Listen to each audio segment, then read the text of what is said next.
ask you to keep your cameras off and your microphones off.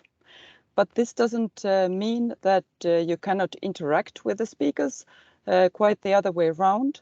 We ask you to be active and use this opportunity to ask all the questions you have about Marie Skłodowska Curie doctoral networks. And the way to do so is via the Slido application. So I believe that many of you are already familiar with Slido.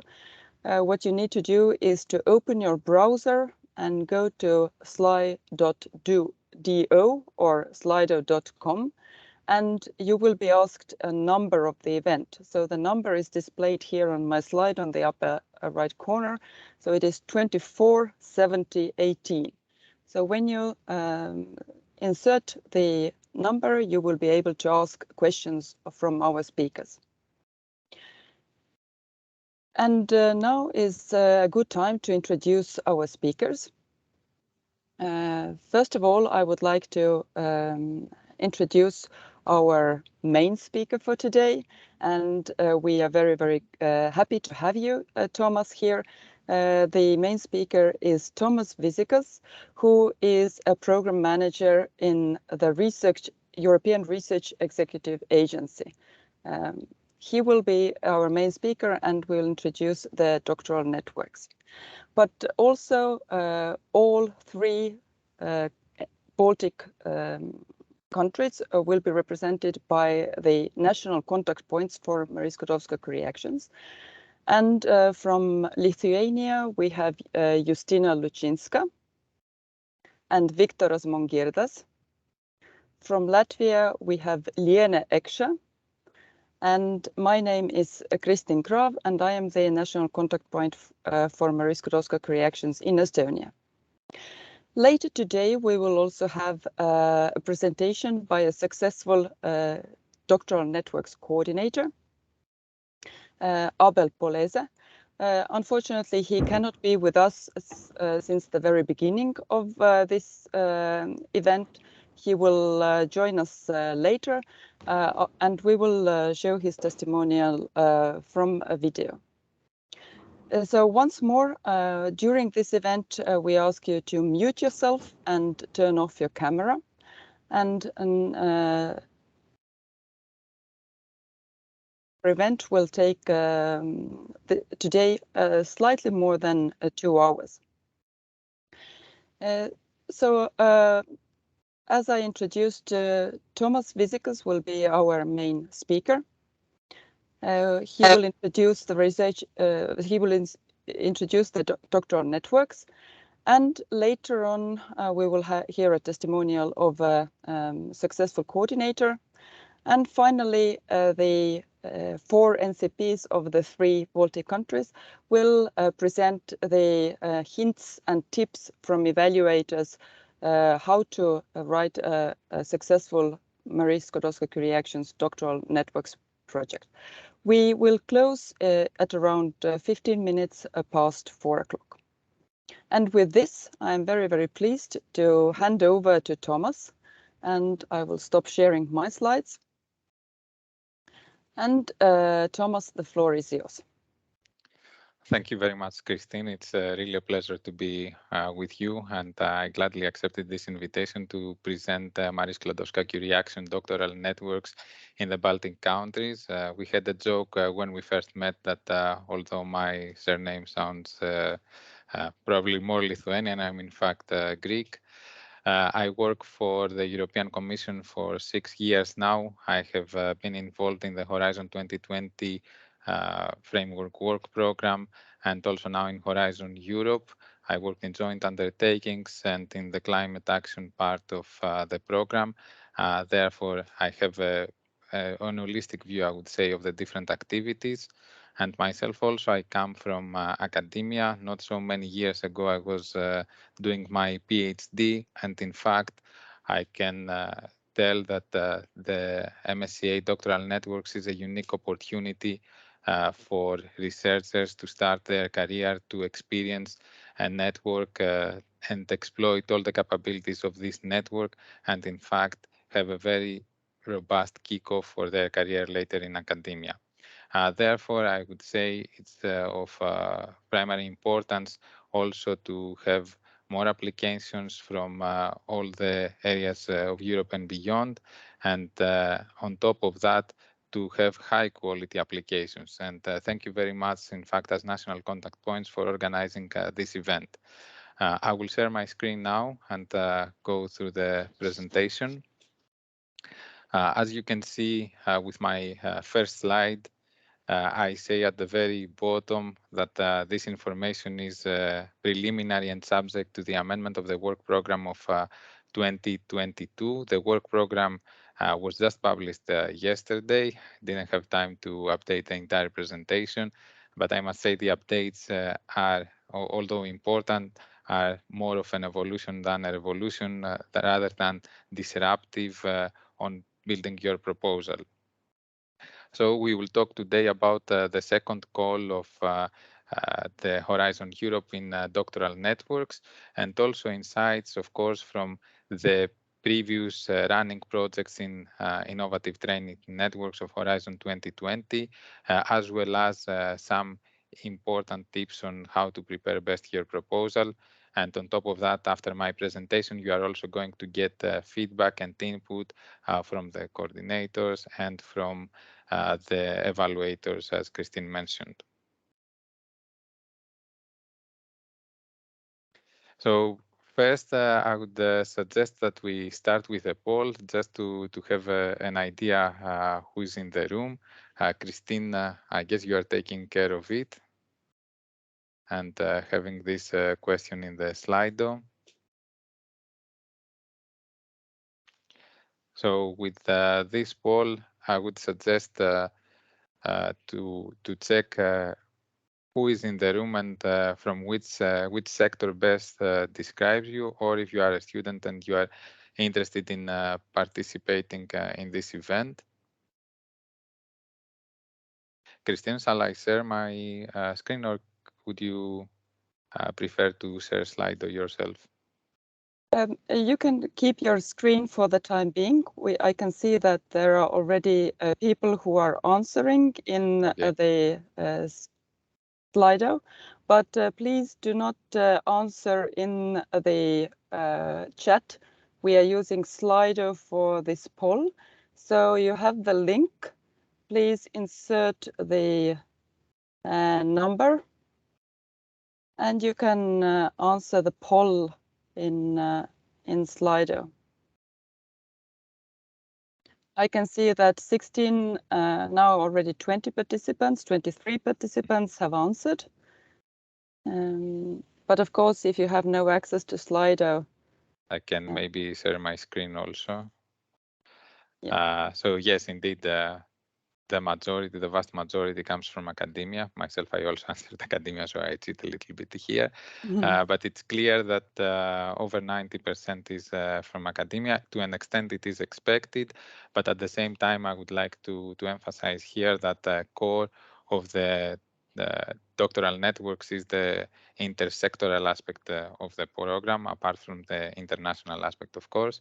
Therefore, it is important also for the academic partners to include as much as possible the private sector or the non-academic partners. Sometimes these are used interchangeably. And I'm also glad to see a small but important percentage of still students that maybe they would like to see kicking off their academic career through an MSCA project. So that was the first question. And I go back to the presentation now. As I said, the content of the presentation, first we will see what the MSCA work program is. We will focus next on the doctoral networks. We will talk later about the main differences between ITN and doctoral networks, so the transition from Horizon 2020 to Horizon Europe. We are going to see the eligibility rules that they apply for this call, how the funding mechanism works, the evaluation criteria, and also some resources that you as applicants or even as participants in the project can exploit. So before anything, there is another bonus statistics that we discussed that it would be good to have, and this referred to the MSCA ITN in numbers. Practically, just to get an impression of what has happened in Horizon 2020 for innovative training networks. So let's first have another poll to see the magnitude of the program. So how many ITN projects in all different panels you think that they were funded under Horizon 2020? On average, just to give you an indication, an ITN project has a budget of approximately 3-4 million euros, and therefore you will also get an idea of the total funding that was allocated. So I see that we already have a few responses, 12 responses. I already put mine, so I will share it here. So the majority thinks that we have fewer than 700 projects. Second option comes 700 to 1,000. I see here, yes, the least popular choice is 1,000 projects. Okay, and I see most of the participants have already answered. So practically more than 80% of the responses, 85% of the responses are for the first two options. In fact, the correct option is the third one. We have funded 1,035 projects. So for those that they answered between 700 and 1,000, they are not far off.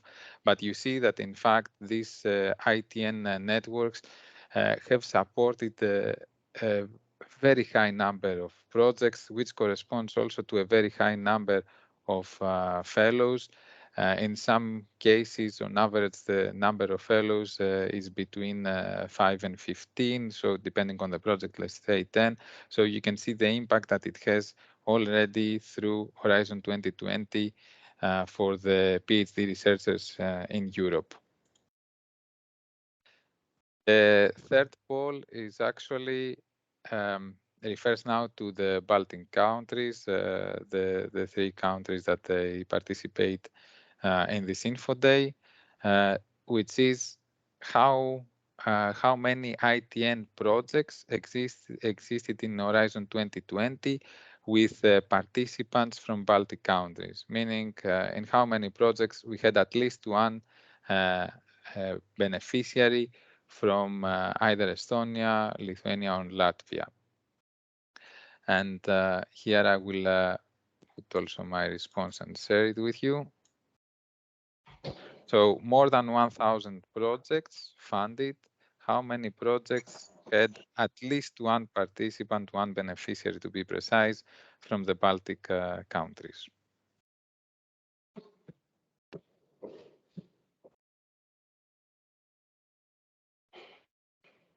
Yes, we can see here that you are not so optimistic about the participations from Baltic countries, thinking that fewer than 50 projects, in fact, had at least one participant.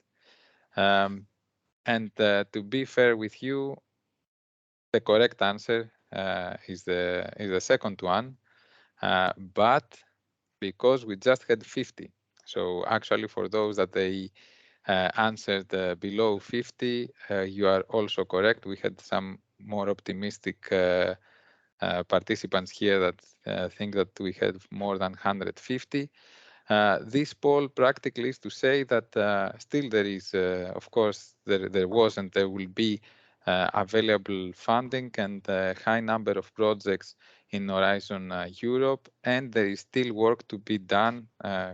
And part of this work is the initiative that the national contact points took to organize this info day to participate. And certainly there is room there for improvement, and we hope to see more applications, of course, and which usually translate to more participation in projects. So thank you all for participating in this survey. And let's see now in more detail what the statistics concern. So this is an overview about the participations from the Baltic countries. As you can see in the top corner here, the largest participation comes from Estonia. You can see here the number of applicants and the number of unique applicants, which means by unique applicants, practically what is meant is it is counted only once, even if the applicant has applied for more than one proposals. So there are 34 entities that they have applied, different entities that they have applied from Estonia, 35 from Lithuania, and 23 from Latvia. And the number of proposals that have already put forward was 613.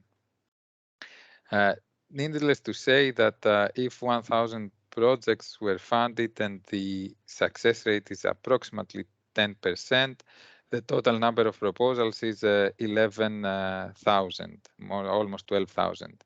This means that we have participants in Baltic countries in a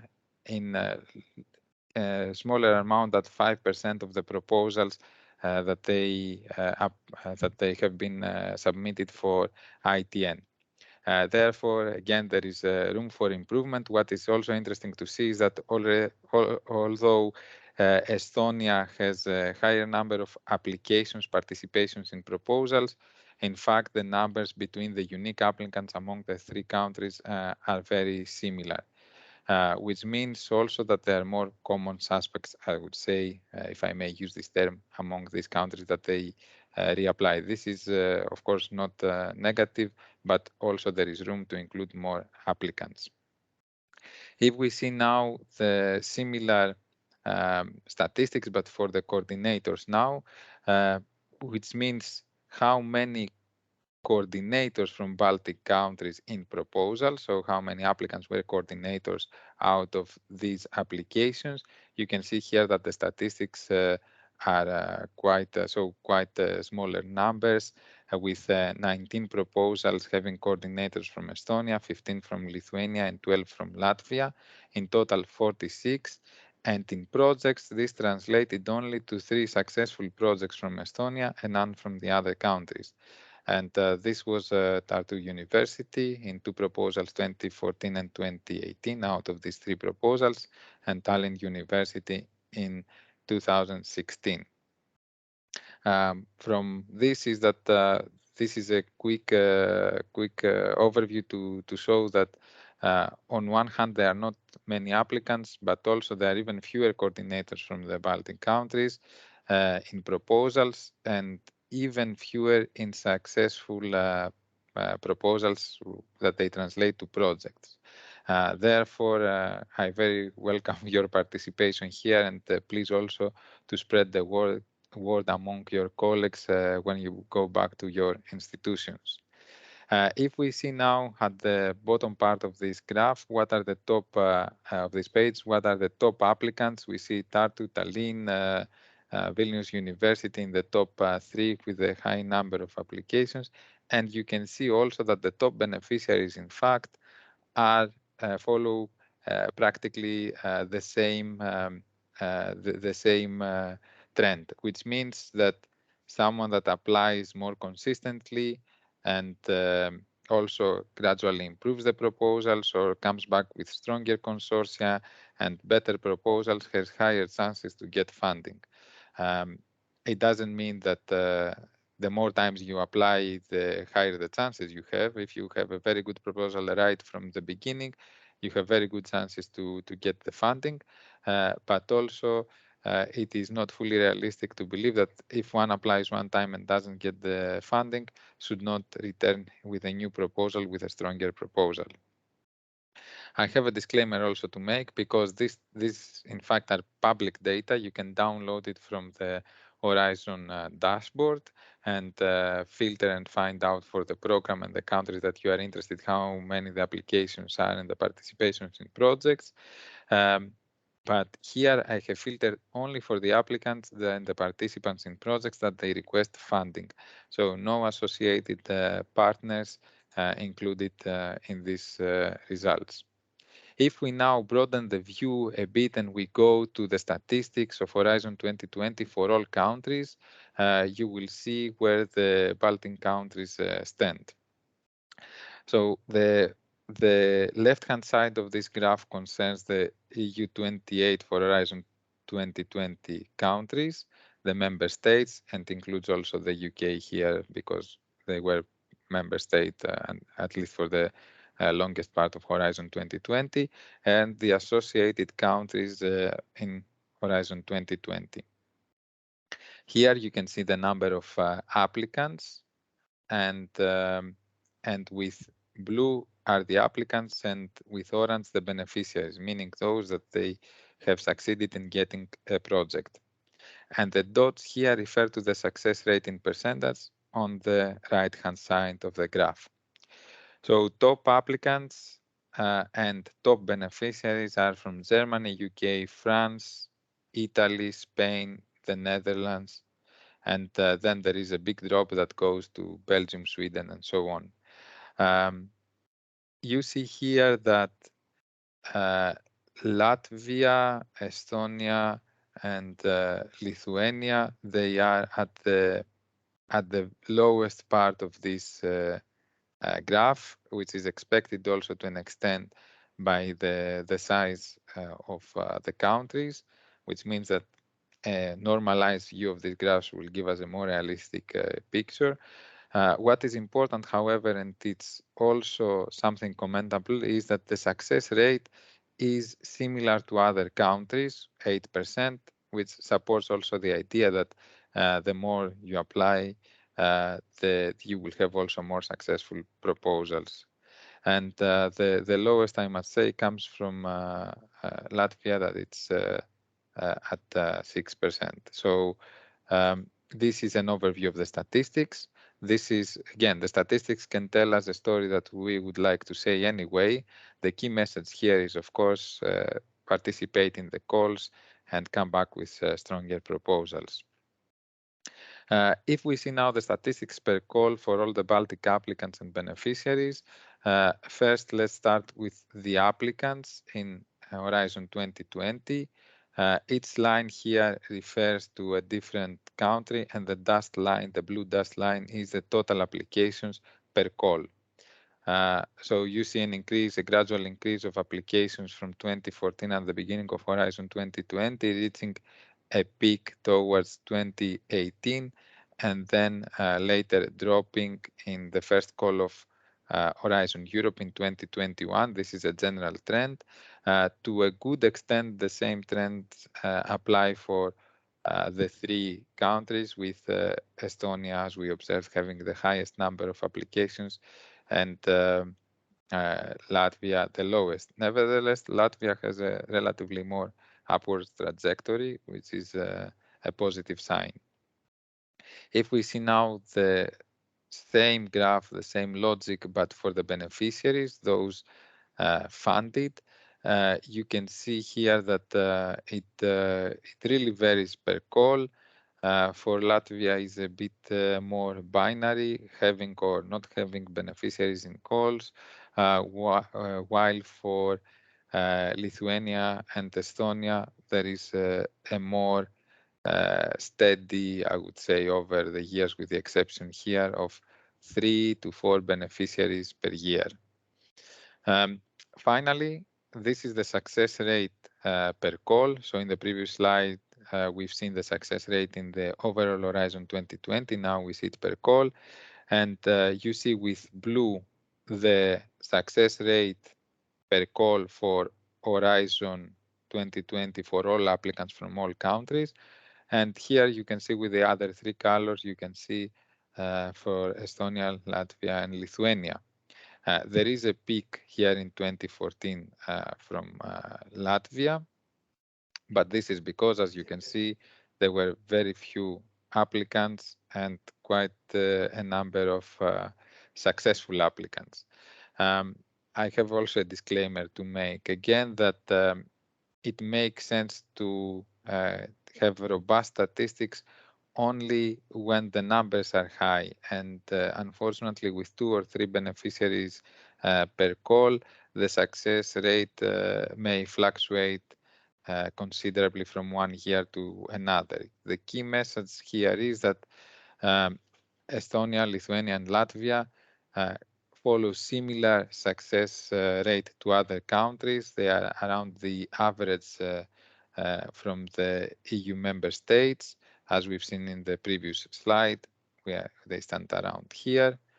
But of course, there is still room to improve.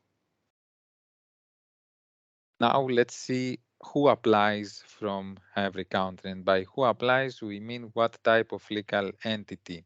And the legal entities for the purposes of Horizon 2020 and Horizon Europe are split in, you see at the bottom, higher or secondary education, which is the blue.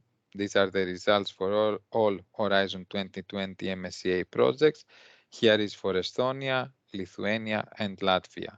So we see that higher and secondary education establishments, in other words, mainly to say universities here, they have 61% in all projects from all countries, while the percentage is very similar to Lithuania and to Latvia. And in Estonia, there is a larger percentage of beneficiaries from universities. The second highest is the private for-profit entities. Usually this represents the industry, and it's the gray sign here. It's 20% in all Horizon 2020 MSCA ITN.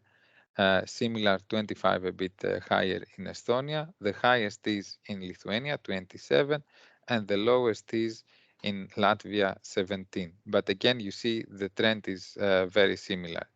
The blue one is the research organization, the RTOs, research and technology organizations, that they are 17 in Horizon 2020, 25 for Latvia, only 4% and 7% for Estonia and Lithuania respectively. This is to say that there is a bit of deviation from Horizon 2020, but overall one can support the argument that the trend is similar. So the majority, more than half, comes from the academic sector, and approximately 1/5 from the non-academic sector, private companies, and another 1/5 from the RTOs. Let's go now, let's leave the statistics behind and go back to the main core of the presentation, which is the work program of Marie Skłodowska Curie.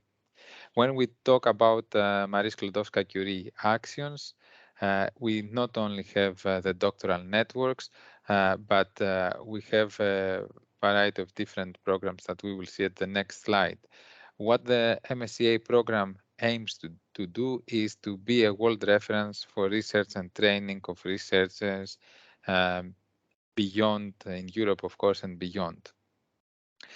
The main core of the program aims to improve the researchers' skills and the career development and perspectives through high quality training. And depending on the program, when we talk about doctoral networks, it comes at, as we used to say in the past, early stage researchers. Now we are more on fellows, PhD fellows, but it can go all to staff exchanges and postdoctoral fellows.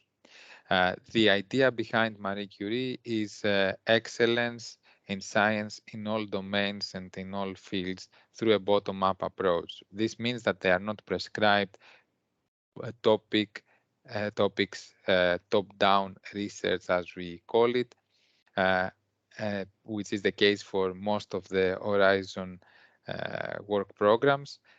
Here, in fact, you can come up with an idea that fits within engineering, within life, social sciences, and write a proposal of what would you like to explore.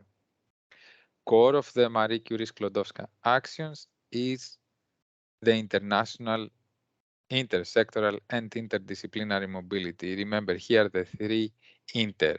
And needless to say that if it has these elements across disciplines, countries, and sectors, this allows for a holistic view, an holistic examination of a problem, and it has, of course, higher chances to get funded, but also much higher chances in translating to a high quality project. What is also Marie Curie actions famous for is the attractive working conditions and the employment conditions. And I would say also here I would stay in the employment conditions here that we will discuss also later. It is very important because we support and we oblige the institutions to recruit researchers with employment contracts, with pension rights, with insurance, which is very important for a researcher's career and for working conditions in academia. So for some countries, especially that there is no funding, little funding, or other employment conditions, this is very important to attract new talent. The Marie Skłodowska Curie actions also have a structuring impact on the organizations through this program. By structuring impact, we mean that we create networks through the projects, but also we enforce and we support the development of supervisory boards, the development of career development plans, which creates the fair recruitment, which creates a structuring effect and an improvement of the overall conditions in academia. And another element, finally, is the strong collaboration with industry and especially SMEs. SMEs is where the innovation is hatched, and therefore their participation was encouraged in Horizon 2020, and this continues for Horizon Europe.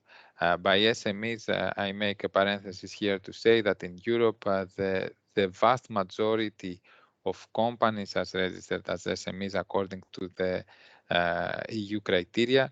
And if I remember well the statistics, more than 97% of the people working in private sectors work in SMEs. So the SMEs are the backbone of the European economy. And this is where, as I said, the innovation happens, and it's very important that they are involved in the projects in order to valorize the innovation and the ideas that they come through the projects.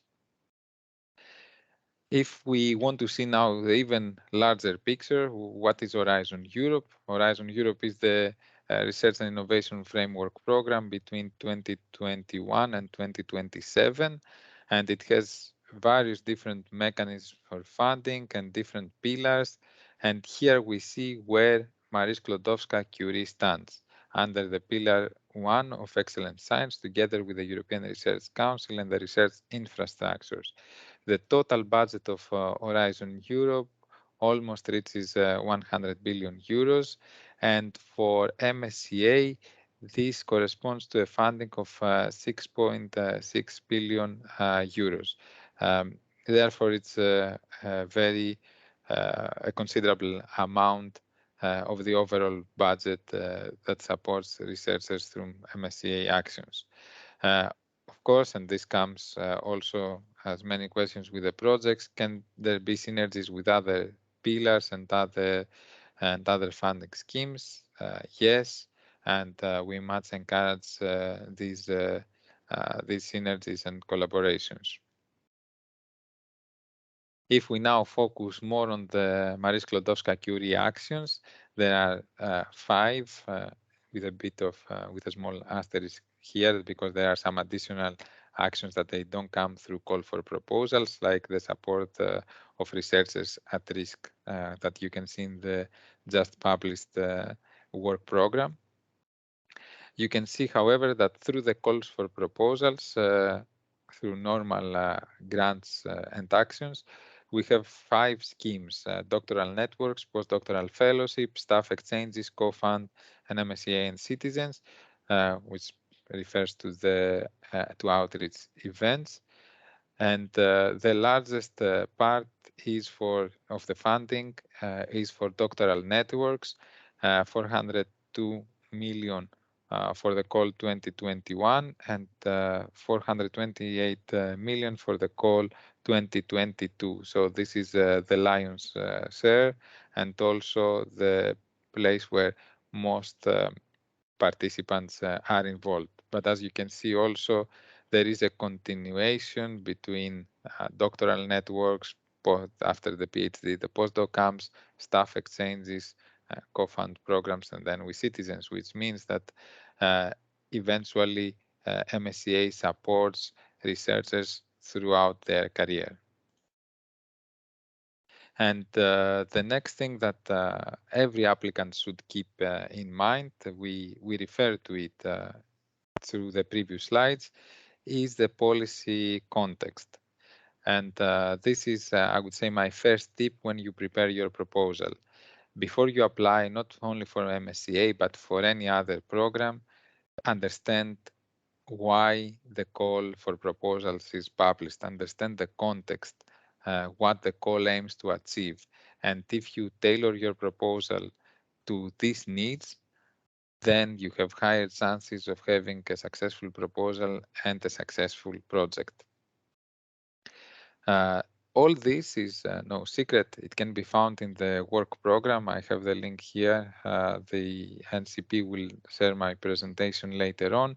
But even if you just search on the web for work program MSCA or go directly to where the call is published, I even have it open here. You will see that all these documents can be found. So this is the Funding and Tenders Opportunities portal where you can see the calls for proposals. If you put here as a topic, the topic ID, the call ID, which is the MSCA 2021 DN, you will see all the documents that they are needed for the preparation of your proposal. And you can see under the topic conditions and documents, the annexes, the work program that I have the quotes in my presentation, the application forms, the guide for applicants. So everything you need, you can find it here. And all the information that we provide to the evaluators, they stem from the work program. So to best prepare, please read carefully the conditions and the policy context. Let's go back to the policy context now. The European Union, I read, needs a strong, resilient, flexible, and creative human resource base. So the idea is, how can we improve our human capital with new skills that can match the future needs, that we can have a strong labor market, and eventually this will create a stronger economy and will have social benefit. So we need skilled workers. We need highly creative and highly resilient human resource in order to meet the future needs. And by resilient, we mean a human resource that has transferable skills, and creative, that can think out of the box, that can make innovation. And these are, I would say, fundamental parts of a stronger economy. Needless to say that this will reduce the unemployment, create new opportunities and even new sectors for the European market. The second quote that I have here, it says that the MSCA do not only have positive impact on individual researchers, but also development of excellent program, doctoral trainings, collaborative research programs. And it's the structuring impact that we were discussing. This structuring impact aims at improving overall the quality of the European research area, which is the place of, if you think of the single market as the movement of goods, the European and services, the European research area is a single market, if I may use the term, for research and innovation. Therefore, the stronger bonds that they are created between the universities, between the companies in the European research area, they will eventually also improve the training programs, not only funded under MSCA, but also they will create a better paradigm for PhD and postdoctoral fellowships to be created with the same principles beyond the MSCA funding. Something that was added later to the work program was about, of course, the experience from the COVID-19 crisis. And the crisis has highlighted the importance of resilience, to have highly skilled research-based human capital in order to be able to overcome this crisis, either from social aspects, but also from technology development, vaccines, applications, to check the movement and the vaccinations and the contaminations. But this is important because this can give to the policymakers evidence that they can take decisions based on scientific evidence, and this will eventually benefit the public. We have seen many interesting, let's say, misinformation campaigns going on, but in order to have a prosperous society, we need to have informed and evidence-based policy making. And to do this, we need strong human capital, and this is what the MSCA program in the general context aims for. If you want to read more about the policy agenda, we have the European research area and the European education area that you can see in more detail what they aim to achieve. If you continue reading the work program, it is split in expected outcomes and impacts. So they come in context of what we just discussed. There are benefits you need to remember for both the doctoral candidates, but also for the participating organization. And the expected outcome, this is the core of the tangible effect of the tangible outcome of the project, is to train researchers, and these researchers should be, then their training should be creative, entrepreneurial, innovative, and resilient, as we explained in the previous slide. Another element of MSCA doctoral networks is the cross-sectoral aspect, and this means that the researchers should be exposed in both academic and non-academic sectors in order to have later on in their career also a broader view of the problems, a better grasp also of the market, and also transferable skills to move within industry, within academia, and also cross sectors. Also, the expected outcome is to offer training in research-related competencies for innovation and long-term employability. We don't aim just to have a PhD program, finish it, and then the candidates not to be able to find jobs. So we need to foster, as I said, innovation, but at the same time to guarantee that the needs of the market are also met, and the PhDs that they come out of the programs are useful for the universities and for the industry. And this comes with a strong focus on the research and transferable skills that they can be met through the project, through a robust career development plan, that it's a living document and should be continuously monitored, strong and high quality supervision, and internationalization of the project. All this make attractive conditions for researchers or for young employees to join research, but also to attract talent in Europe. Another outcome also is that the creation of cooperation and knowledge transfer between sectors and disciplines, and an overall improvement of the teaching and education in Europe. The expected impacts is that the Europe will have a stronger human capital, highly skilled doctoral candidates. It will be attractive for researchers to stay in Europe, and also to have better employment conditions for doctoral candidates.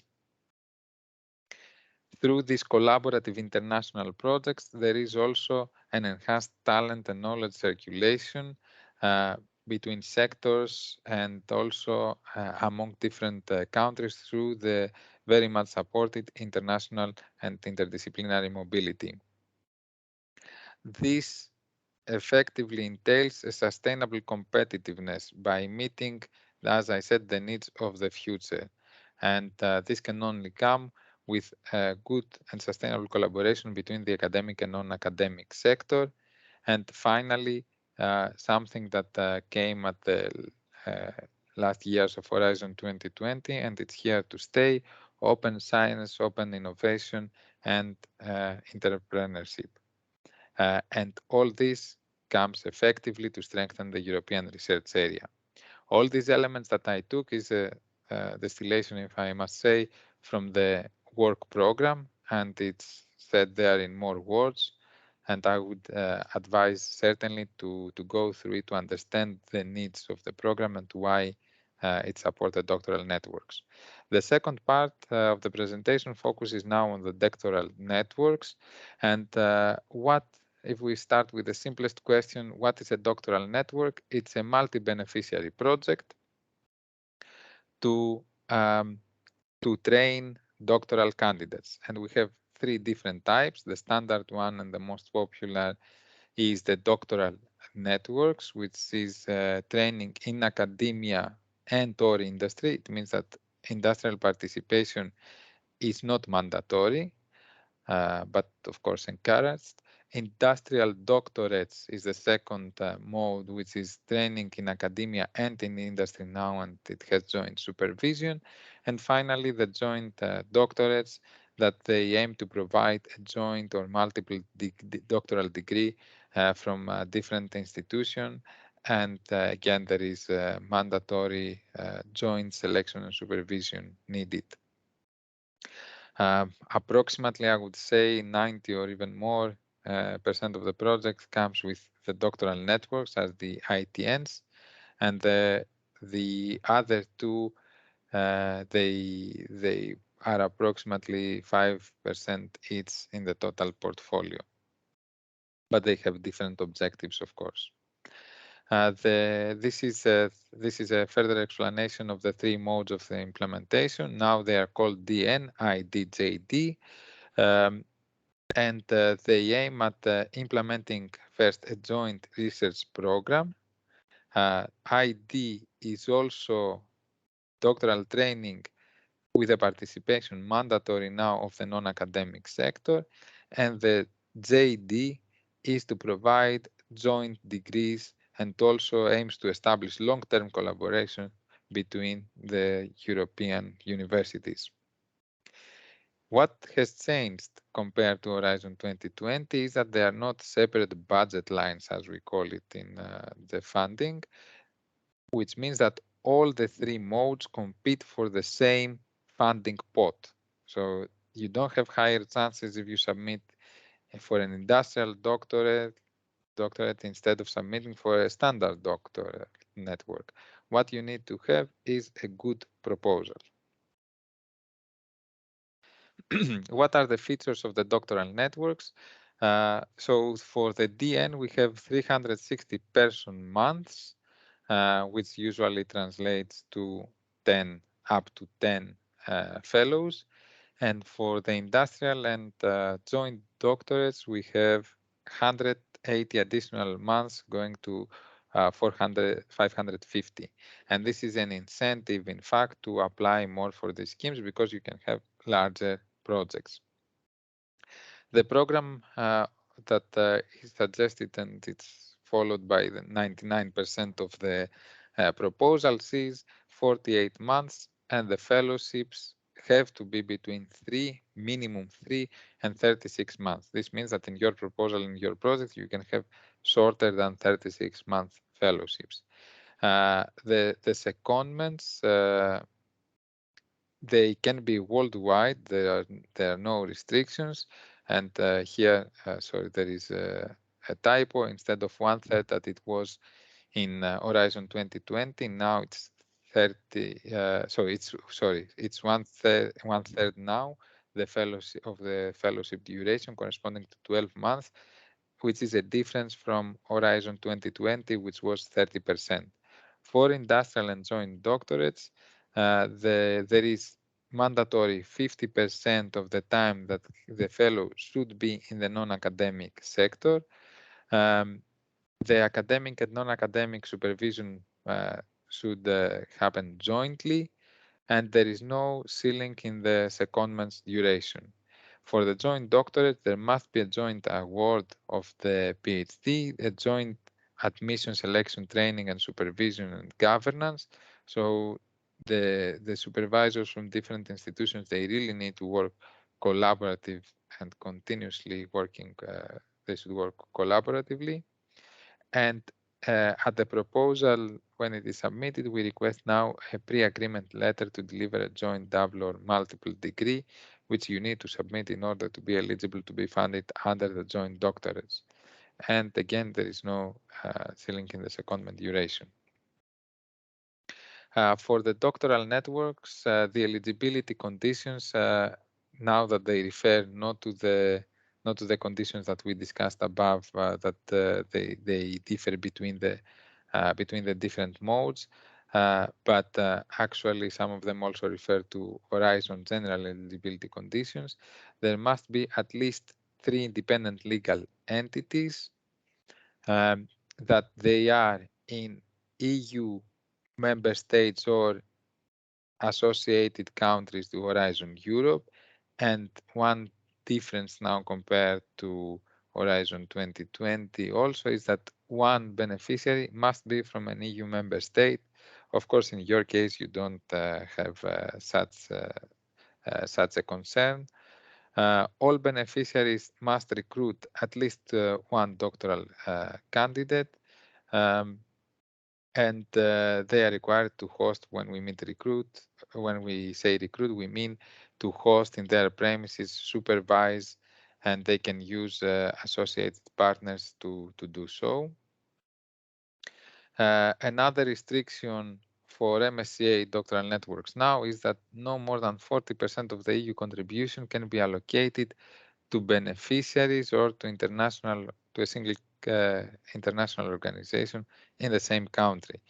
It means practically that if you have the minimum 3 legal entities from different member states and associated countries, you need to split the budget, and no more than 40% should go to one beneficiary. A little bit careful here because we have different country correction coefficients. The numbers may be split equally, but the funding may not. So please check when you build your proposal. There is a specific eligibility conditions for industrial and joint doctorates that we discussed in the previous slide, and there are submission restrictions. So proposals that they have received the score below 80% in the call 2021, they are not eligible to apply for the call 2022. We can return later to this.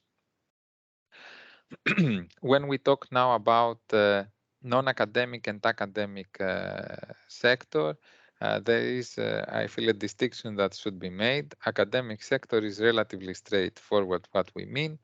We mean public or private higher education establishments, the universities, public or private non-profit research organizations, so the RTOs, if they are non-profit, can be considered here, and the international European research organizations. Now, what we mean non-academic, not necessarily only industry. It can be any socioeconomic actor not included in the academic sector. It can be NGOs, it can be public bodies, you name it. But the key message here is by non-academic sector, we don't automatically mean private for-profit organizations that they are considered SMEs or industries. The next part that I would like to talk about is the transition between innovative training networks and doctoral networks. Before I continue, maybe, Christine, do we have any question in the slide or that I can take at this point? Unfortunately, at the moment, we don't have any questions in Slido, but we have some questions that were pre-sent when registration. Any of them refer to the first parts of the presentation? Maybe we can take a short break and discuss them now. Yes, but I think that is a good idea. And some of them consider the differences between the three modes of the doctoral networks. In particular, for example, for industrial doctorates, there is a question: can the university and the company jointly training this doctoral candidate be from the same country? Yes, this is a valid question, and the reason is that the rules for the industrial doctorates, in fact, they have developed from one call to another through Horizon 2020. I'm happy to say that there is a great simplification in the rules, which means that yes, they can and they don't need to be international. So in Horizon Europe now, in the current call for proposals, there isn't such an issue. There can be secondments, and they don't need to be the non-academic and academic from different countries. So the secondments again are eligible to 1/3. This is the 1/3 of the actual month spent in the project for the doctoral candidate. Thus, there is no limitation for the industrial doctorates in the secondments. This is the exception compared to the normal doctoral networks. And for industrial doctorates also, if we focus on this, the requirement is that they spend 50% of the fellowship time in non-academic sector. There is no any restriction if the non-academic sector is from the same country. I believe this will greatly simplify the implementation of the industrial doctorate, so that the joint supervision, etc., can happen more smoothly. There is a couple of more questions about industrial doctorates. What are the requirements for supervisors in companies? So must those supervisors also have a PhD degree? This is an interesting question. So, no, there is no, I will answer as simply as I can. No, there is no requirement for a supervisor to have a PhD degree, neither to have a high H index, for example, if we say that they have publications, or to even have a very long experience in managing projects. Nevertheless, although there is no formal requirement for this, one should consider that the supervision experience is evaluated under excellence. This means that normally one would expect that someone who has gone through a PhD also is more competent to judge the needs of a PhD student, and also if the supervisor has participated in many projects and has lengthy supervisory experience can support the doctoral candidate better. But the PhD, there is not a formal requirement.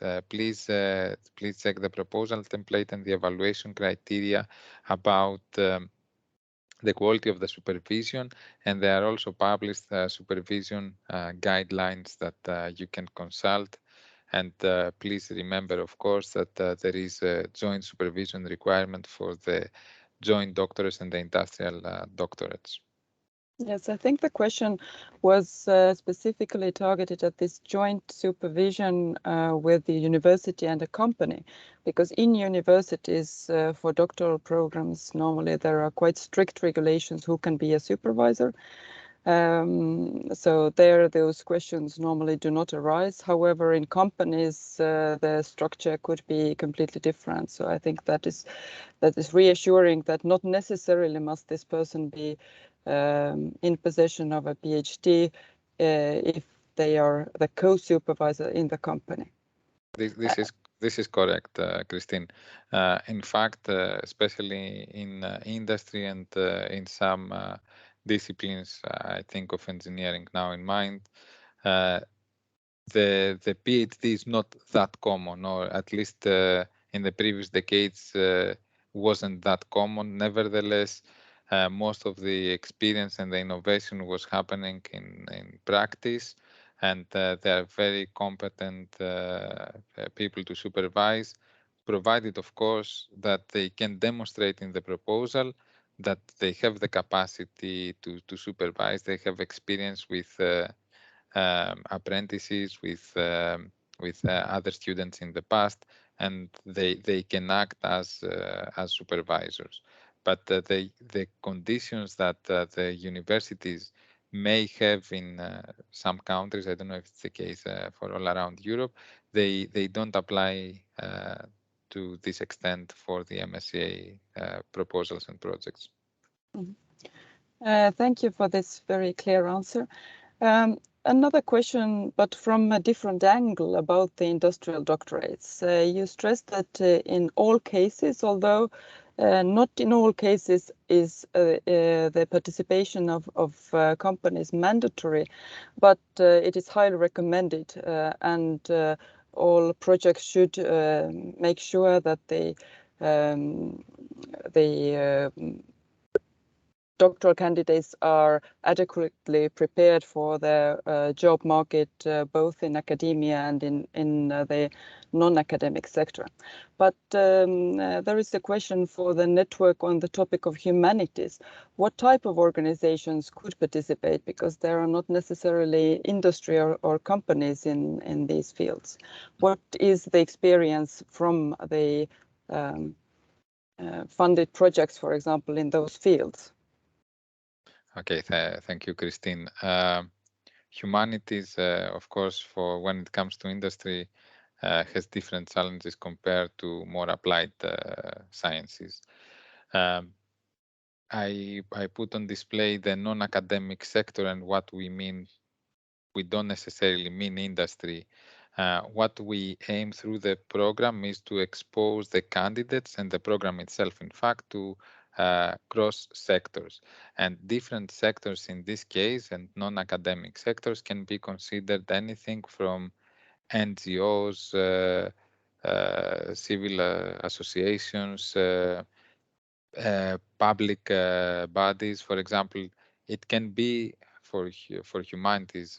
For instance, if a project is in culture, it can be a museum, for example, in the proposal, or it can be an NGO. So there are ways that one can include non-university, non-academic participants.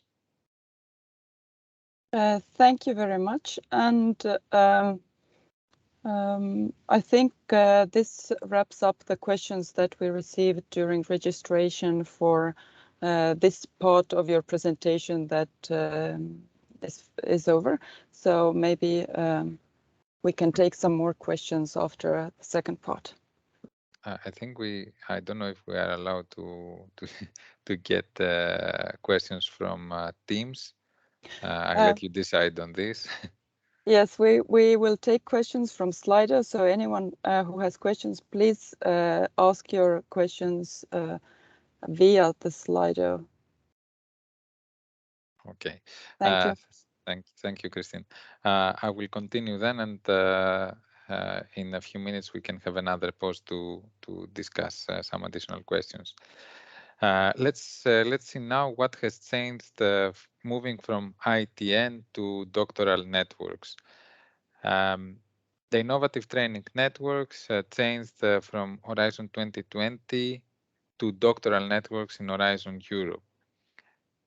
The principles of Horizon 2020 still apply. The program, if you read it, the work program, if you read it back in Horizon 2020, it's very similar to with some, I would say, overall minor changes in the implementation, eligibility conditions, etc. But the core of the program, the principles behind the program, is certainly an evolution, a gradual improvement from the previous framework program to the new Horizon Europe framework program. Therefore, you can see it as a gradual improvement, hopefully, and you can even reuse some of your proposals that they didn't succeed at that point. You can further elaborate them, you can develop them further, and reapply. So the message is here, it's an evolution, certainly not a revolution. What was expected from an ITN back in Horizon 2020 is to a very good extent expected from a doctoral network. As I said, mild evolution, but with some important changes that can affect, in fact, the preparation of your proposal. So first of all, the size now is 360 person months for the normal doctoral networks and 550 for the industrial and the joint doctorates. All the beneficiaries that they participate in a doctoral network must recruit at least one researcher. So you cannot participate as beneficiary without recruiting. One fellow is considered only if he is doctoral candidate, meaning not in position of a PhD degree. There is not the essence of an early stage career researcher as it used to be in the Horizon 2020. The secondments, now it's simplified to 1/3 of the fellowship duration. In most cases, if the fellowship duration is 36 months, this is 1 year of secondments. For the industrial doctorates, and the joint doctorates, this does not apply, but also we have mandatory 50% of the time spent in the non-academic sector. And as the question was just before, this can be now in the same country. Other changes refer to the evaluation. We have the resubmission restrictions for proposals receiving a score below 80%. The proposal template and the application forms have changed. Again, it's not a huge change, but important enough that has several questions and different sections that they can affect the score of the proposal and the structure of your doctoral network. The evaluation criteria have also slightly changed, but it's enough to lose a few points and not get the funding. And the final change refers to the evaluation panels, that they don't split anymore in doctoral networks, industrial and joint doctorates. Everything fights for the same pot of funding if it is submitted for a specific panel. And panel now is only scientific, meaning engineering, ecology, chemistry, life, etc. And here I have side by side the differences. In Horizon Europe, as mentioned, we have minimum 3 beneficiaries as an eligibility condition from MSCA, from member state or associated country, and compulsory one from member state. The last part, the one from member state, was not the case for Horizon 2020. We have maximum 360 person months per network for doctoral networks. This used to be 515 in 540, in Horizon 2020. The secondments now easier to calculate 1/3, which is 12 months for most of the candidates, instead of 30%, which is 10.8 months. And the big difference is that, I would say, naturally, finally, the PhD enrollment is mandatory. Also, asterisk there, the award of the PhD is not within the project. Very well and very welcome if it happens, but it's not mandatory. The enrollment is. Going through the eligibility conditions here, I must say also that most proposals and most projects, they don't have exactly 3 beneficiaries, which means that these are eligibility conditions, minimum eligibility conditions. Think about this as a minimum requirement, not as a target. Usually to have well thought and well elaborated projects that covers different sectors, disciplines, different aspects of a problem, we see more beneficiaries, certainly. I would say the average is around 8, but I have seen very successful projects also with 3 beneficiaries. It's not a rule, but it's also natural. The more that they are involved, the also higher the chances that they cover more aspects of the proposal and the problem. For the industrial doctorates, the same conditions now as the doctoral networks, 3 from member states and associated countries, mandatory 1 from member state. This used to be 2 minimum beneficiaries in Horizon 2020. Another difference is that, as we discussed, intersectoral secondments can be in the same country. This was not the case in Horizon 2020. We have now a multiple recruitment that is in place, meaning that if the candidate if the doctoral candidate should spend has to spend more than 50% in non-academic sector, there can be multiple recruitments. Let's say the first 18 months recruitment at the university, the other 18 months recruitment in the non-academic sector. There is no ceiling in the duration of the secondments, so no 1/3 duration, and the maximum now, instead of 360, which is for doctoral networks, is 450 person months. Again, this is the maximum, it's not the target. You may very well fund the project with 8 doctoral candidates, but the idea is that your proposal tackles all the aspects of the problem and addresses, in this case with the suggested individual projects, all the requirements to be an excellent project. The joint doctorates, as you can see, the rules complicate as we move along the modes. Again, the rule applies. 3 minimum beneficiaries, 1 from member states associated country, 1 mandatory from member states. Again, not the case in Horizon 2020. All recruited researchers must be enrolled now in a joint double or multiple degree, and this must be at least between 2 member states and associated organizations. And we now require a pre-agreement letter already in the proposal for this degree. There is no ceiling on the duration. Again, there is an incentive for 540 person months to have larger projects. Let's move to the eligibility rules before we take any questions. Who can apply? Horizon Europe general eligibility conditions. Anyone can apply from everywhere in the world, but not everyone, not all the applicants are automatically eligible for funding. And I would certainly invite you to check who is and who is not from the work program.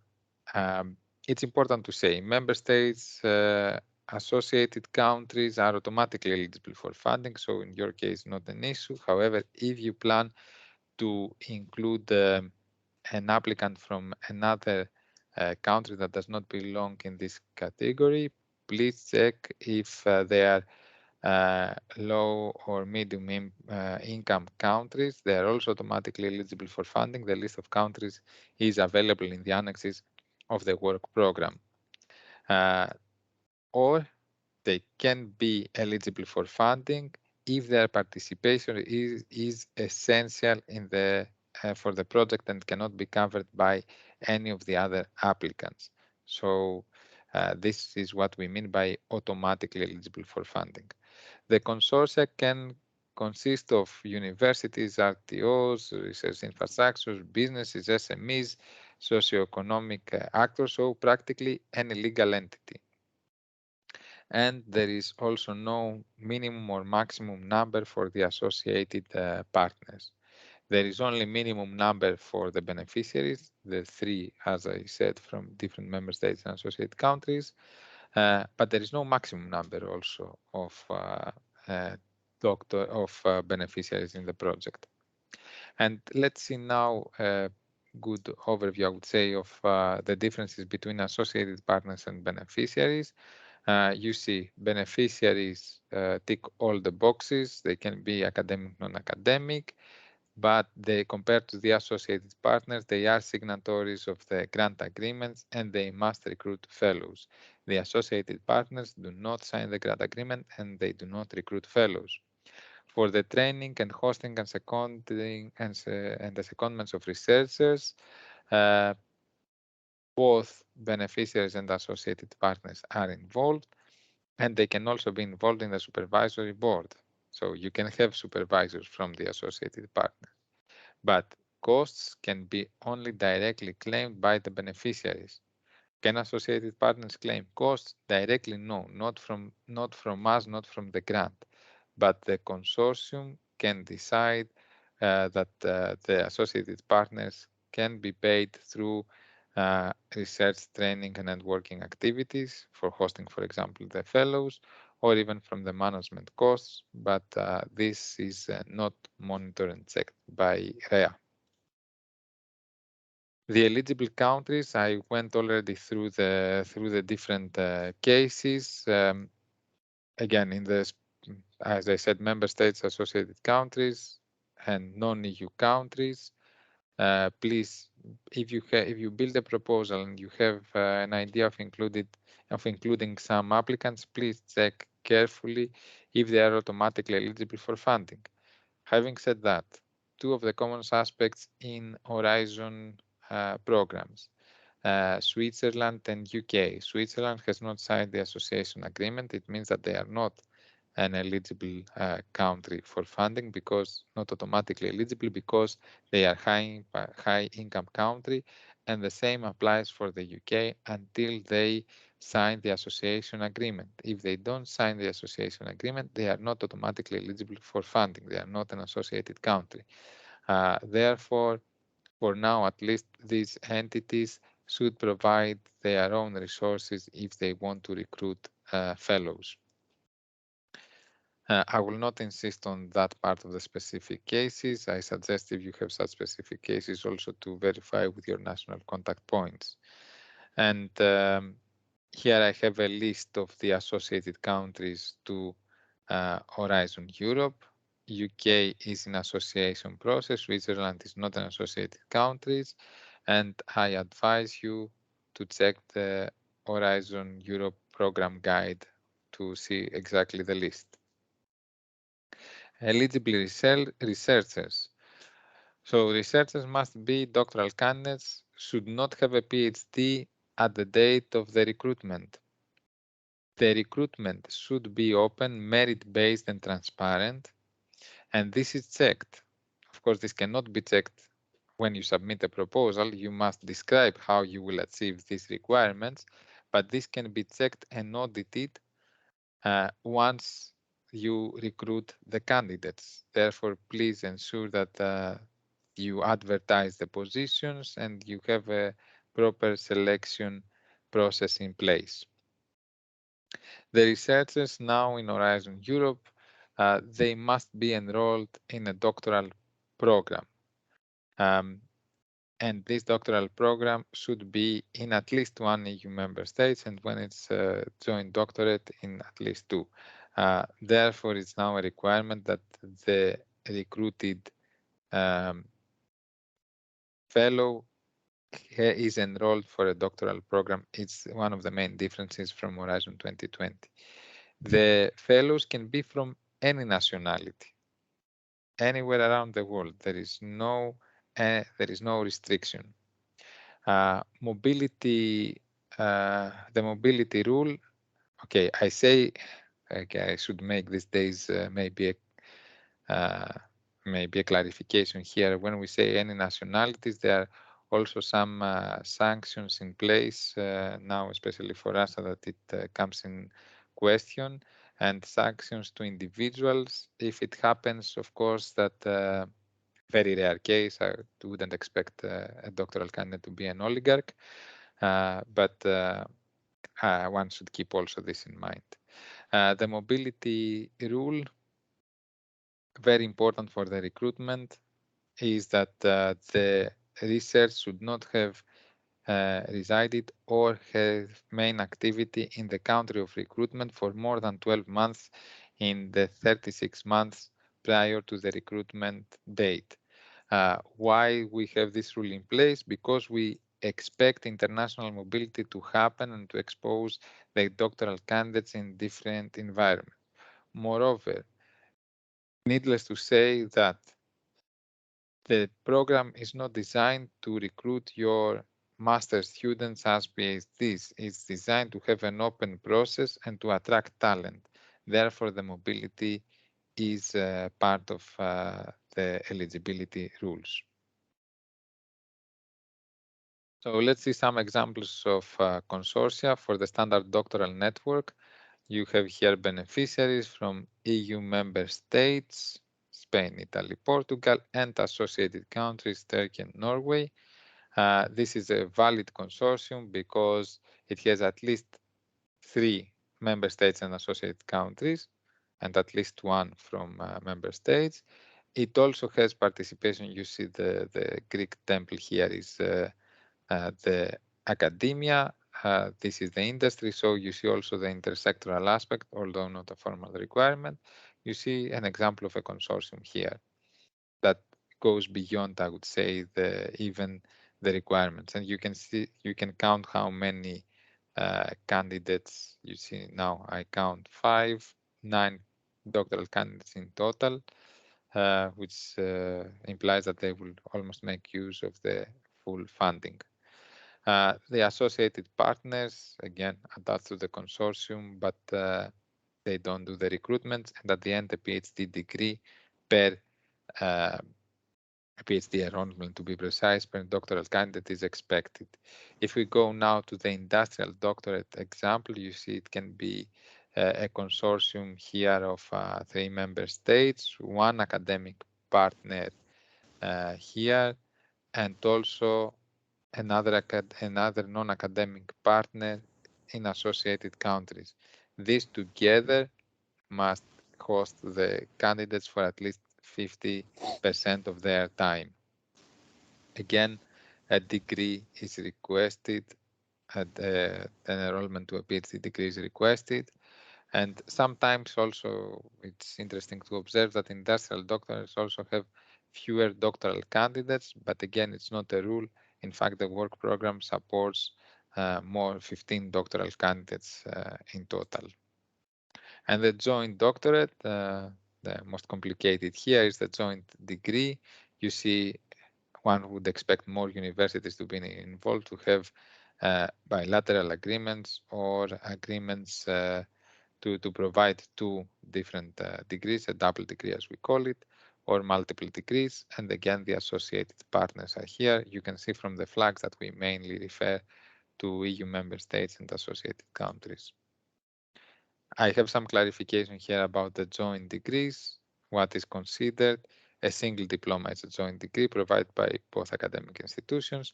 Double degree or multiple degrees, two separate diplomas given to the same person. And very important here, the letter of pre-agreement that is needed already at proposal stage. Before going to the funding mechanism, I see that the questions are keep rolling. Christine, would you mind maybe highlighting the most important? Yes, thank you, Thomas. We have had a few questions, rather clarifications via Slido, and I think that most of them have been already answered via your presentation. So I would skip those at the moment. I have also answered some questions via Slido, so I hope that is fine with the participants.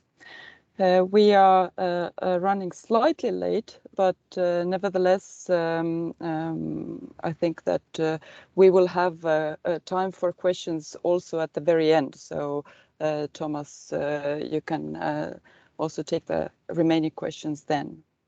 Thank you, Christine. I must say now that we go to the lighter part of the presentation, so we are already some 4/5 done. And the important things are behind us.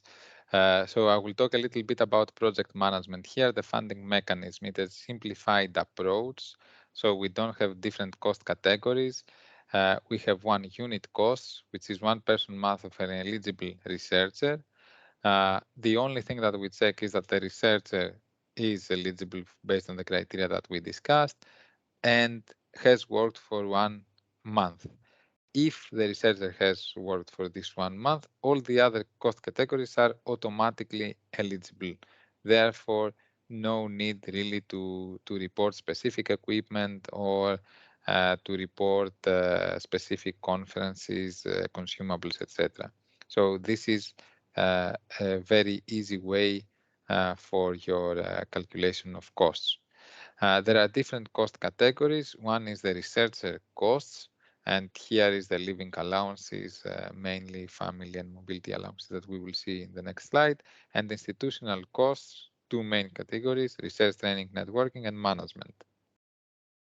And this is an example of what it looks like.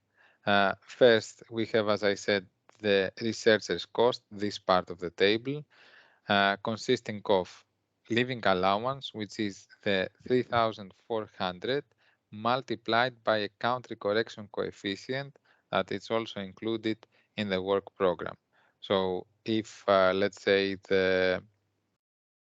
if you live in an expensive country, then this is above 100%. If not, it's below 100%. So the idea is that the researchers have the same purchasing power. The mobility allowance, it's a flat of 600 euros, not multiplied by anything. And this is not for conferences. This is for the researchers to be able to cover costs of their mobility. As I said, international aspect of the program, they are expected to travel, see their family. So this is for personal expenses. Family allowance, if applicable. So if the researcher has a family allowance, has a family, a partnership, or kids, then this is also given. A difference with Horizon 2020, the family allowance is not only awarded at the day of the recruitment, but also if the situation has changed during the project, which is quite an improvement, I would say, for many researchers. There are 2 new categories here, the long-term leave allowance and the special needs allowance. I will talk about them briefly in the next slide. And for the institutional costs, we have research, training, and working contribution. This is to be spent, as it says, for the research, training, and networking of the fellows. This is for their training. The management and indirect costs is for the university, practically the overheads and other costs needed to host the ESRs. The long-term leave allowance, this is something new, and it is granted depending on the case. It aims to help the doctoral candidates when they have long-term leave, including paternity, maternity, sick leave, more than 30 days. When that was the case in Horizon 2020, the expenses were not covered by the Marie Curie grant. They usually were covered by the insurance of the candidates, which is another positive step, I must say.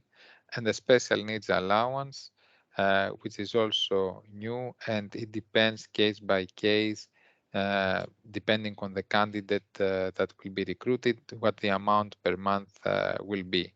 And of course, this is to help doctoral candidates with special needs to be able to join the program, and makes the program overall more open. I'm not going to go through this table, but actually what it does, it summarizes all the things that we talked about per different mode of doctoral network, the standard one, the industrial, and the joint one. And you go line by line and you see the requirements for the beneficiaries, the award, the lead, the associated partners, etc., etc. So this is an overview of what we discussed already. Let's now go to the evaluation criteria and about this call. So if there are no surprises, we hope to launch the call for proposals tomorrow on the 12th of May, and it will remain open until the call submission deadline, which is the 15th of November 2022. If you see the timeline that follows, it's very similar to what happened for the call 2021. So very similar dates, closed in November, and the evaluation followed, and the projects are expected now to start in September. What we aim to do is to have the applicants informed the latest within 5 months from the call submission deadline. So this means by April 2023. Usually we may manage to do this even earlier, as we did this year. And then to have the grant agreement signed within 8 months from the call submission deadline, which practically means in July. In autumn, early in autumn, we hold the Coordinators Day to inform about project management and to get on board the new coordinators. The expected starting date, now that we say after all this happens, when am I supposed to start my project? Now, if you have managed to sign, the signature will happen in July 2023. If you think that you will be already ready to start immediately after, the earliest possible date is usually September of the same year, and you can start until March next year. It depends on the planning also and what the consortium considers best for the implementation of the project, when to publish the positions of the doctoral candidates, when the recruitments can start with the academic year, and other considerations that you may have. Now, the evaluation process as an overview. First of all, it's the receipt of the proposals. As I said, 15th of November, and please don't leave it for the very last minute, because we have seen proposals not being submitted for just a few seconds. It's not ideal after so much time of work to miss the deadline. Once the proposals are submitted, area officers check for the eligibility and admissibility, and then the proposals are assigned to external experts. The evaluation is not carried out by the project officers. It is done by external experts, that they don't have conflict of interest and they have the capacity to evaluate proposals. Each proposal is evaluated by a minimum of 3 experts, aiming to cover the different needs of the proposals. This is the individual step, meaning the experts work completely separately. One does not influence the other. Once they submit their individual report, we go to a consensus group. Based on what they wrote in the individual assessments, the rapporteur drafts a consensus report, and the differences between the individual evaluations are discussed until the group of experts reaches a common position, and this is the final report, the final assessment for the proposal.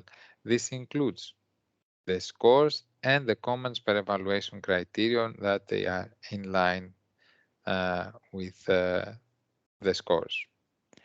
After this finishes, we have a panel review, and this happens for every scientific panel. For example, engineering, life, social sciences, environment, etc. And the vice chairs here examine all the consensus reports for consistency, and if needed, if we see deviations, we take common approach to ensure a fair evaluation for all proposals. So finally, this is the outcome of the evaluation, resulting to the final evaluation summary reports that the applicants receive, and also a final ranking list that is given to the program committee for approval. This is an overview of the evaluation. The take-off message here is that the evaluation is quite a serious process that takes very significant time to be completed. It is done by externals. There are no conflict of interest, and we pay very much attention on this. And there are different control points in order to ensure a consistent and a fair evaluation for all proposals. This is also here the evaluation criteria, the award criteria. This is taken directly from the proposal template, and this is how we ask exactly the evaluators to perform their evaluation. Some refer to it as the evaluation grid. Practically, we have 3 evaluation criteria: excellence, impact, and implementation. Each of them has different sub-criteria, and these are questions that they also correspond to the proposal template. So if you check the evaluation criteria here, the sub-criteria, you will see that they fit within specific sections of your proposal. It's not an exactly one-to-one relation, but they have, you will see that all these questions are addressed and they are already in the proposal template. The weighting. So once each proposal is scored independently for its evaluation criterion. However, once it's scored, we have different weighting for the scores. So 50% goes for the excellence, 30% for the impact, and 20% for the implementation. What this means is that if you lose score in excellence, it matters more than losing score in implementation. What it does not mean is that you should not pay less attention when you draft your implementation part in comparison to when you draft your excellence part. In fact, what we observe sometimes in the evaluation is that applicants get the full score, for example, in excellence, but they miss points in impact or implementation, and in the end, the overall score is below the funding threshold. Therefore, please be mindful that you should pay attention to all parts of the proposal, but pitfalls and weaknesses matter different in the end depending on when they are. Again, it's normal because MSCA falls under the excellence, so this criterion is more important. Now, if proposals have exactly the same score, that especially in large panels like engineering and life it happens, then if they have exactly the same score, priority is given for the ranking for the proposals that they have highest score in excellence, and if this is the same, highest score in impact. And these, I must say, especially the priority, are general rules of Horizon program. How to apply? I showed you here at the beginning of the presentation, the Funding and Tenders Opportunities portal. You can find here all the open calls, the program documents, projects, the results, etc. And in the useful documents, you can find the program, the annexes, the guide for applicants, very important, the proposal template. Your proposal will consist of two parts, the structured part, which is part A, the administrative part as we call it, and part B, which is the description of the action, the narrative of the proposal. Part B has two parts. One is 30 pages, which is part B1, the description of the action, the narrative of the proposal, what you intend to do, and part B, which is the description of the applicants to judge the operational capacity, and also the letters of commitment, all of which are necessary to have a complete application. Finally, I reached to almost to my last slide of the presentation, which is some basic tips, and I'm afraid that I will not impress you here because my general tips are the obvious tips, which is please read carefully the work program and the guidance documents and use the proposal template. So for the first point is, as we discussed at the very beginning, try to be as much as possible within the context of the call, understand the needs of the work program and try to address them in all the parts of your proposal. Using the proposal template guarantees that you are not going to miss any parts that they are necessary, and it's less likely that you will miss points because you didn't address a requirement. The proposal template has all the necessary elements and it walks you through. Important, we've seen it in the call 2021. Applicants used the old proposal template that didn't have all the parts that are needed now for Horizon Europe. So please check the work program documents and download the correct templates from the portal. The commitment letters, third aspect. If there is no commitment letter in the proposal, the participation of the associated partner may not be considered valid, which means that the role of this partner may be completely ignored during the evaluation. Further than that, please use the template, because if you try to create a bit of innovation there and have a different text than the minimum needed in the template, maybe it's not enough to reassure of the commitment of this partner. Again, the letter of commitment can be found at the portal. The evaluation form. Please download it and read it carefully. These evaluation criteria that I presented before, they are available for the experts and the applicants. Read them, check that your proposal addresses all of them, and then you will be more assertive, more confident that you are not going to miss any points. My next message is don't underestimate any part of the proposal. As I said, the fact that we are in excellent the fact that excellent has higher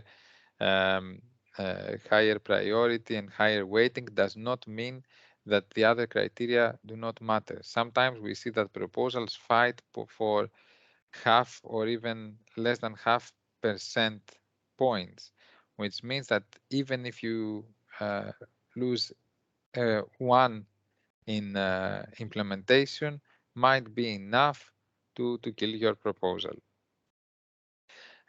It's very important to write each section very clearly and not to create, I must say, a Frankenstein proposal. Make a proposal that is coherent, that someone reads it with and understands it with confidence.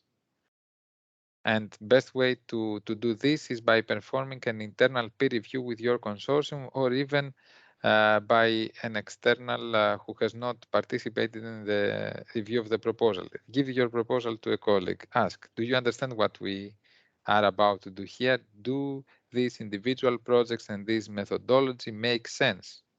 Is it robust enough? And if the answer is so, chances are that also the evaluators are not impressed by your proposal.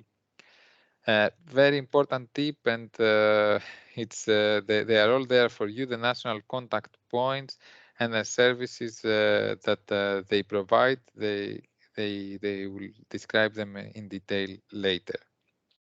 Another part that sometimes we miss is the part A. The Part A now has several elements, and even for the future calls is going to gain more proposal. More important, make sure that it's fully completed. Finally, the proposal preparation is not a 100-meter race, it's more of a marathon. You need to start preparing early in the process. Already now that the work program is published, start forming your ideas into proposals. If you wait until the very last minute, you may miss the call submission deadline, or even due to some technical issues face difficulties. Finally, my ultimate tip is put yourself in the shoes of an evaluator. Think like an evaluator. When somebody has especially relatively limited time to understand your proposal, is it clear enough? All the sections are there. Does it give confidence? Does it use the latest methodologies? Does it have a sound and credible methodology? Do the individual projects make sense for the doctoral candidates? Think what the evaluator will assess based also on the evaluation form that is available for you. Finally, write for an evaluator. Write clearly, coherently. Write with someone, when there is a proposal, has confidence that you know what you're talking about and you clearly describe what you're going to do. It's very easy to see a proposal that has convoluted methodologies, that mixes the projects, that lacks and that describes a methodology, for example, and misses the fellow that is going to work on this part. It's very important that all the elements are there. Finally, the resources that you can find. Everything, I must say, is in the Funding and Tenders Opportunities portal, all the documents that I went through in this presentation. We have the MSCA website that is available through the website of REA. The Horizon Europe Info Days, they have important presentations similar to what we discussed today, and very important for the MSCA, the guidelines for supervision that they are available for you. For additional questions, of course, the national contact points and all the EU funding have the common research inquiry service where you can put your questions and the services will provide an answer. And all the frequently asked questions are displayed in the Funding and Tenders portal under the call for proposals. Finally, something that I would kindly like to ask to this audience is also to register yourself as an evaluator for the entire EU projects.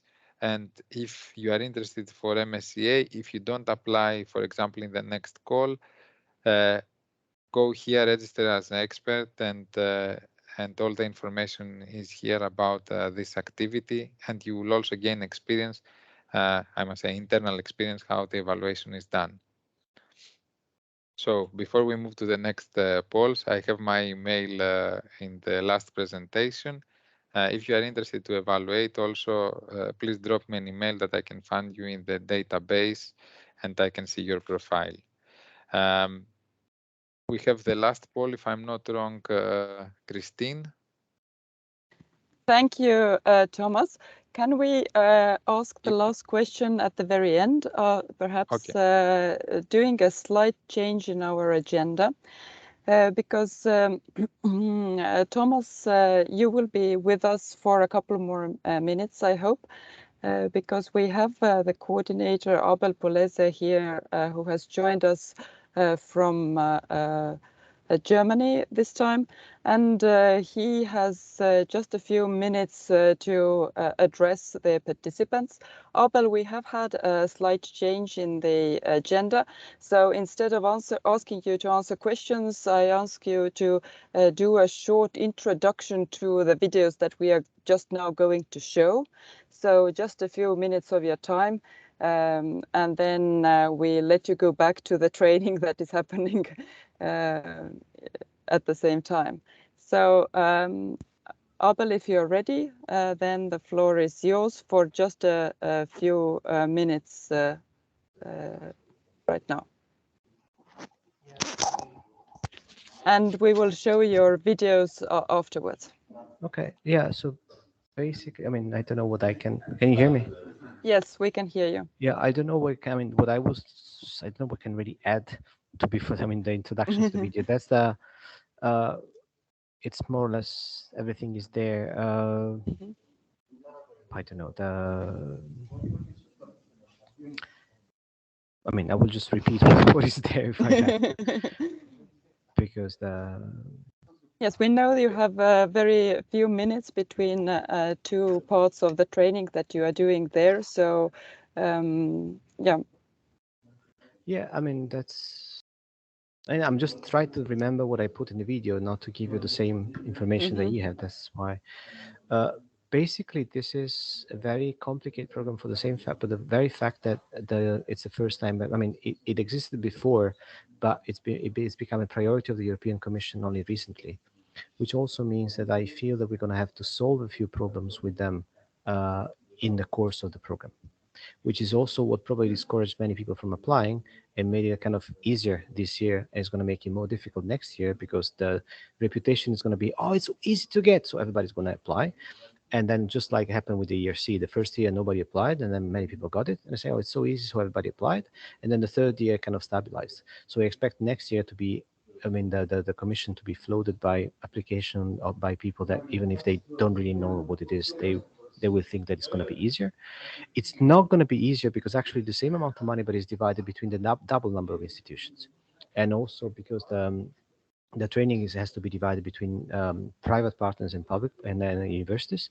And especially in the social sciences, it's not really something, this is not really common. Whereas in biology, medicine, that could be kind of easier, which is also why not many people applied, I think. In economics, because they say, okay, what are they going to do in economics in a company?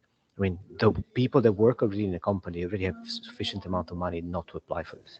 So the ones that it's kind of the non-mainstream economists, they will apply, but they say, okay, what shall we do? And the same with the social sciences. But in the social sciences, I don't know, because in the social sciences we had the proposal we submitted was very weak. So I don't know what happened with the rankings. I mean, our proposal didn't make the threshold, whereas the economics we got the very high score.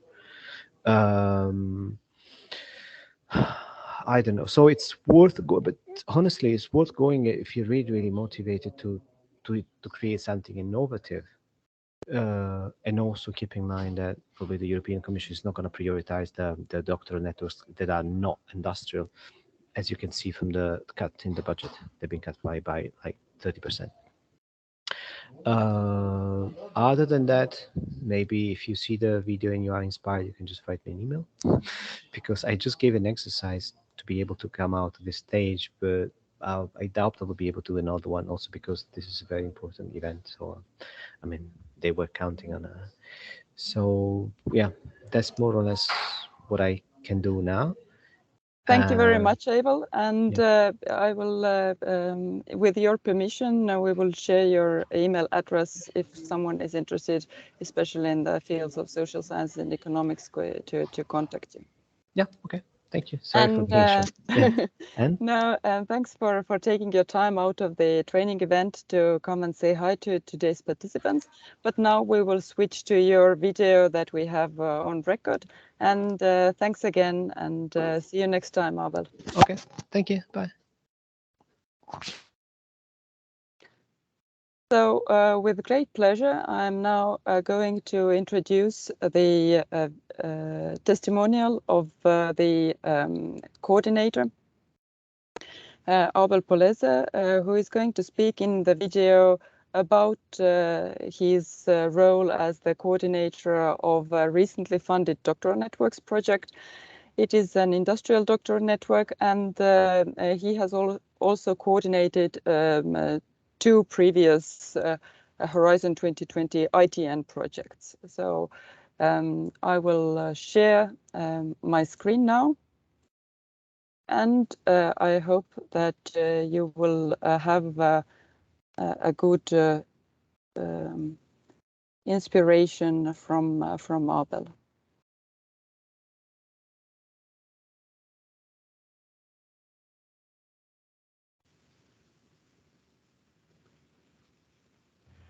Okay, good morning, everyone. Thank you for the invitation. Thank you, Christine. And sorry for not being here online, but I just had that event exactly at the same time. So my I've been asked to speak about the industrial doctorate, and this deadline we got one, and this is not the first time that I hear about the industrial doctorate. I mean, in Horizon 2020 there were industrial doctorate, but this is the first time, in my view, that it's been made a priority of the European Commission.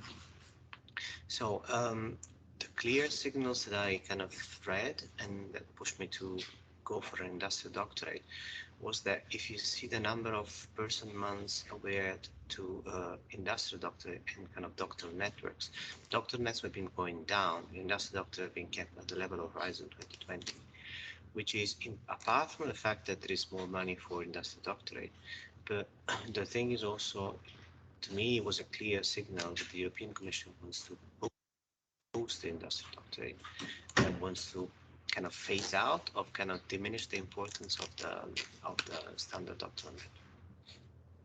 That was the first thing.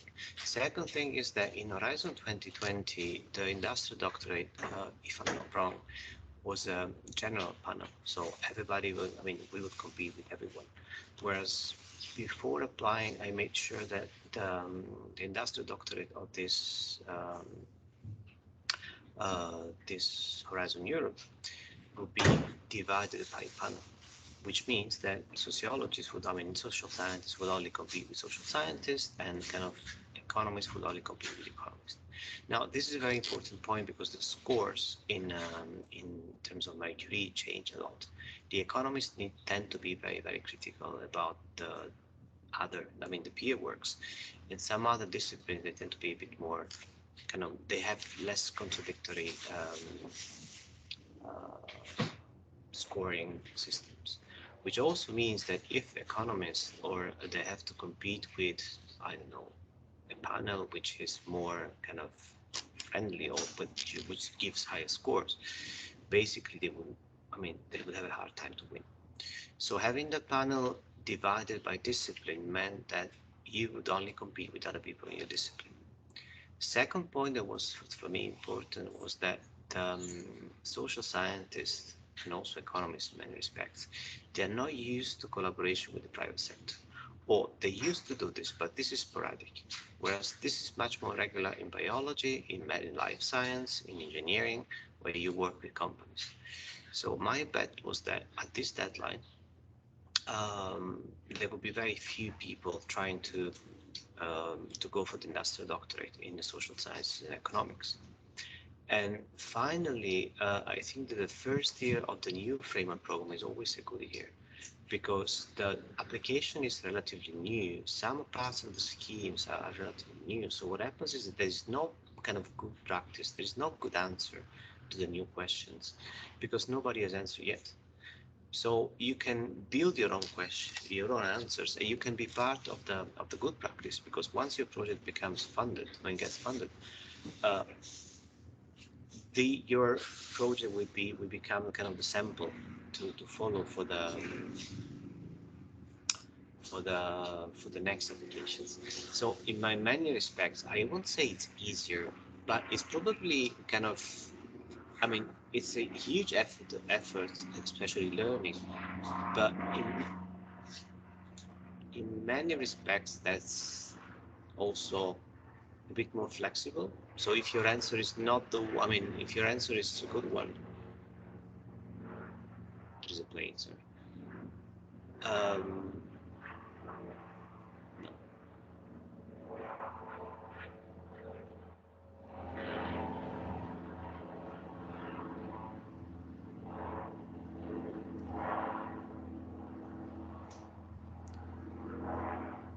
So if your answer is convincing, what happens is that you won't be measured against already established good practice of the application. Now,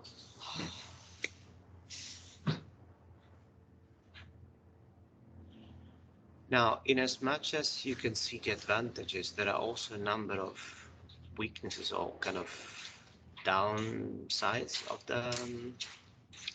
the project, I mean, of the application, because what happens is this is the first time we were doing this. So we have to adapt a model that we have built many years for standard doctoral networks into an industrial doctorate.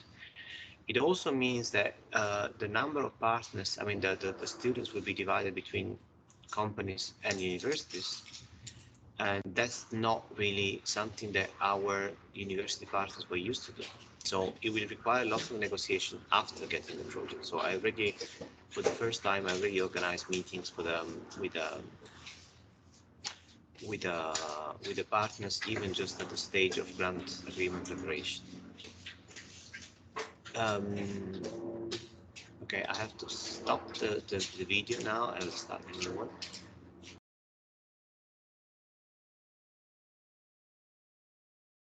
You could see that there are quite a number of difficulties in getting his testimonial, but I will now switch on to the second part of his testimonial.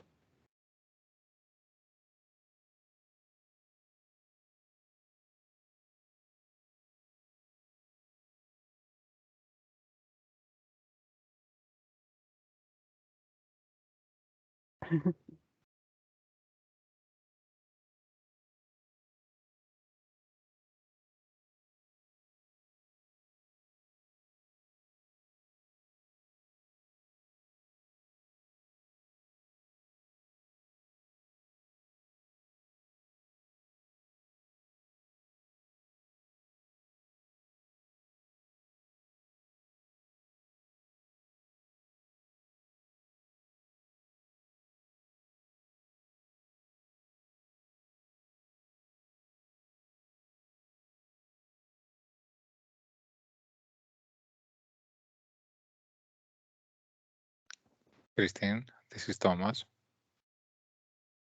I don't think anything is displayed.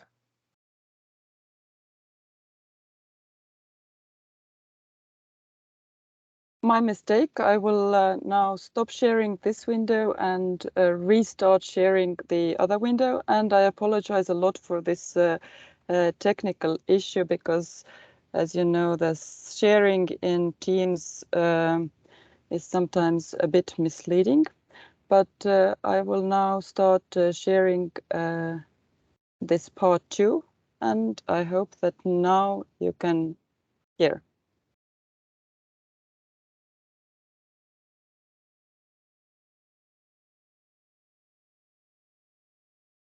Christine, we don't hear.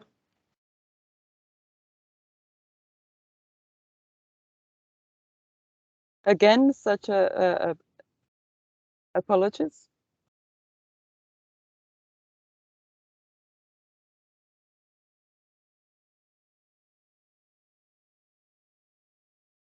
Standard doctor networks. Just when I'm recording, but anyway, so I have to change the place. As I was saying, I expect lots of drawbacks. I mean, lots of downsides, but only at the negotiation process. I mean, the negotiation process in the implementation process. First is that the university are not used to work with companies, so we will have to negotiate how they will finish a PhD. That usually takes 3-4 years and is already challenging for Marie Curie standard doctor networks.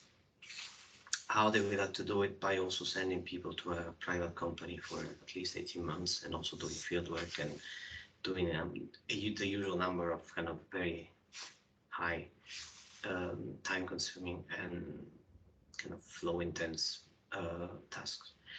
The second thing is also that my network is bigger than the one suggested by the European Commission. And this is simply because I do things that I want to do. I don't do things because that's how they suggest to do it.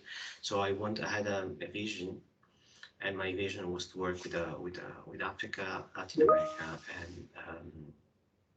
and in Asia. And I mean, it will also be very difficult to justify why I choose one continent instead of the other. Once my project is about the post-pandemic recovery and constructing resilient communities by using the informal economy, taking the people that employ in the informal sector and try to channel them into digital business and possibly also blue business and green business. So it's in a economic, principle is be funded by the economics. Now, by doing this, I've taken 14 partners, beneficiaries, and I have 15 associate partners. So the network is 29 partners, which is by far the most ambitious project I've written. And that's why I was also very pleased to get it funded, which is also a challenge because the people are going to be divided into kind of very different teams, and they will have to, some of them will have to stay in the same country from the company to the university and vice versa. Some of them would have to move to a completely different environment, and I've been warned already that the challenge would also be the salary. When they start with the salary which is very high, and they cut the salary by 1/3 or more because the country is kind of lower income, and then the correction coefficient could be, so we should be crystal clear about that. Other challenges that I expect, well, what I've done is that I've chosen partners that are very, very close, and now I've been working very closely with each of them, at least the core one. So what I usually do in an application is that I have a core of people that have been working for many years that I trust. And then depending on the focus of the application, depending on the scope of the project, I also expand to new partners that seem nice, but you need to, of course, work with them to know that they are actually good or they're actually reliable. Of course, some of them will deceive you, some of them will confirm their trust. And you never know who's going to be, but the core group of people are people that you can trust fully. So you, in the worst case, in the case of a conflict, you know that there is there will be people supporting you. Other people that I've added are people that I've been working with for many years, but we never formalized the collaboration. Some others are people that I met just it's not randomly because I've been doing lots of networking. So when I was, to give you an example, I have a partner from Chile, and the way I found this partner, they were announcing a fellowship, and I really liked the topic of the fellowship. So I basically contacted the person at the university and say, would you like to meet online for the moment to see what we can do together? And then we had a nice chat, and then I invited them. And the same thing has been with a number of other partners all over. I go scouting for partners by looking at kind of announcement, professorships, visiting professorship, which is also a way in the long term to say, if ever I want to go somewhere, I want to work with them, that could be a chance, because if I work with some people for a few years, and then I have a kind of free year or a few months, or I just want to build an Erasmus network, that's much easier to do with those people than with people you don't know. I've collected partners from previous projects that we've been working together, and it was kind of good. That's more or less what I've done. As I say, the main challenges are going to be just to frame this thing into a standard doctoral program for the universities. But I expect this to be a challenge not only for me, so it's probably going to be something we work together with the project officer. And of course, I'm going to be asking lots of questions to Marie Curie on contact points. And of course, I also expect all the other doctoral networks, industrial doctorates, to have the same problems or similar ones. So I think that the Commission will be a bit more flexible for this, for the beginning, because they will have to reshape the program depending on what we say, on the feedback that we give. Because I don't think there's been many industrial doctorate in the social science and economics. I stop here, and then I understand there will be a online session live during with questions, so feel free to ask with whatever I haven't mentioned properly, comprehensively. Thank you.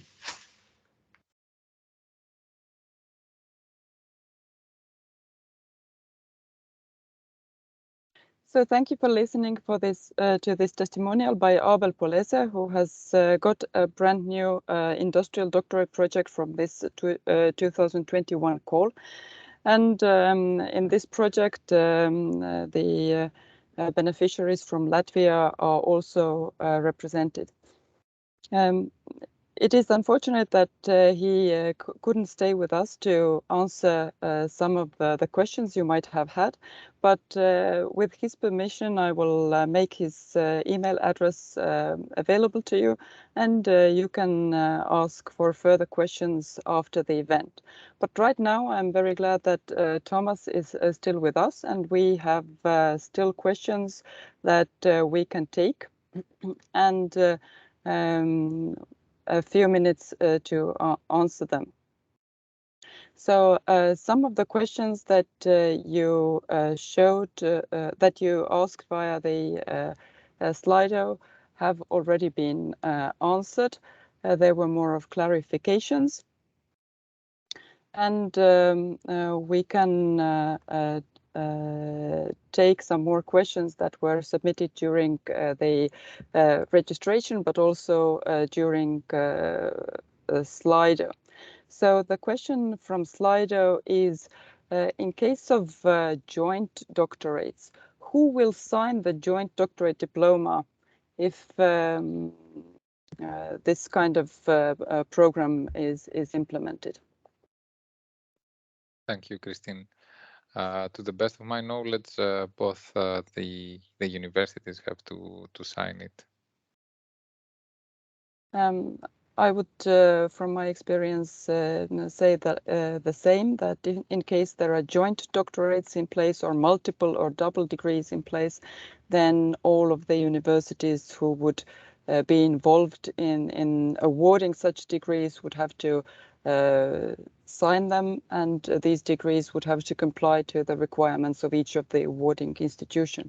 So it is quite an administrative hassle to set this system up, and that is why I think, Thomas, please correct me if I'm wrong, you are now even more vigilantly scrutinizing these pre-agreements between these participating organizations, because I believe in the past there have been some issues with this.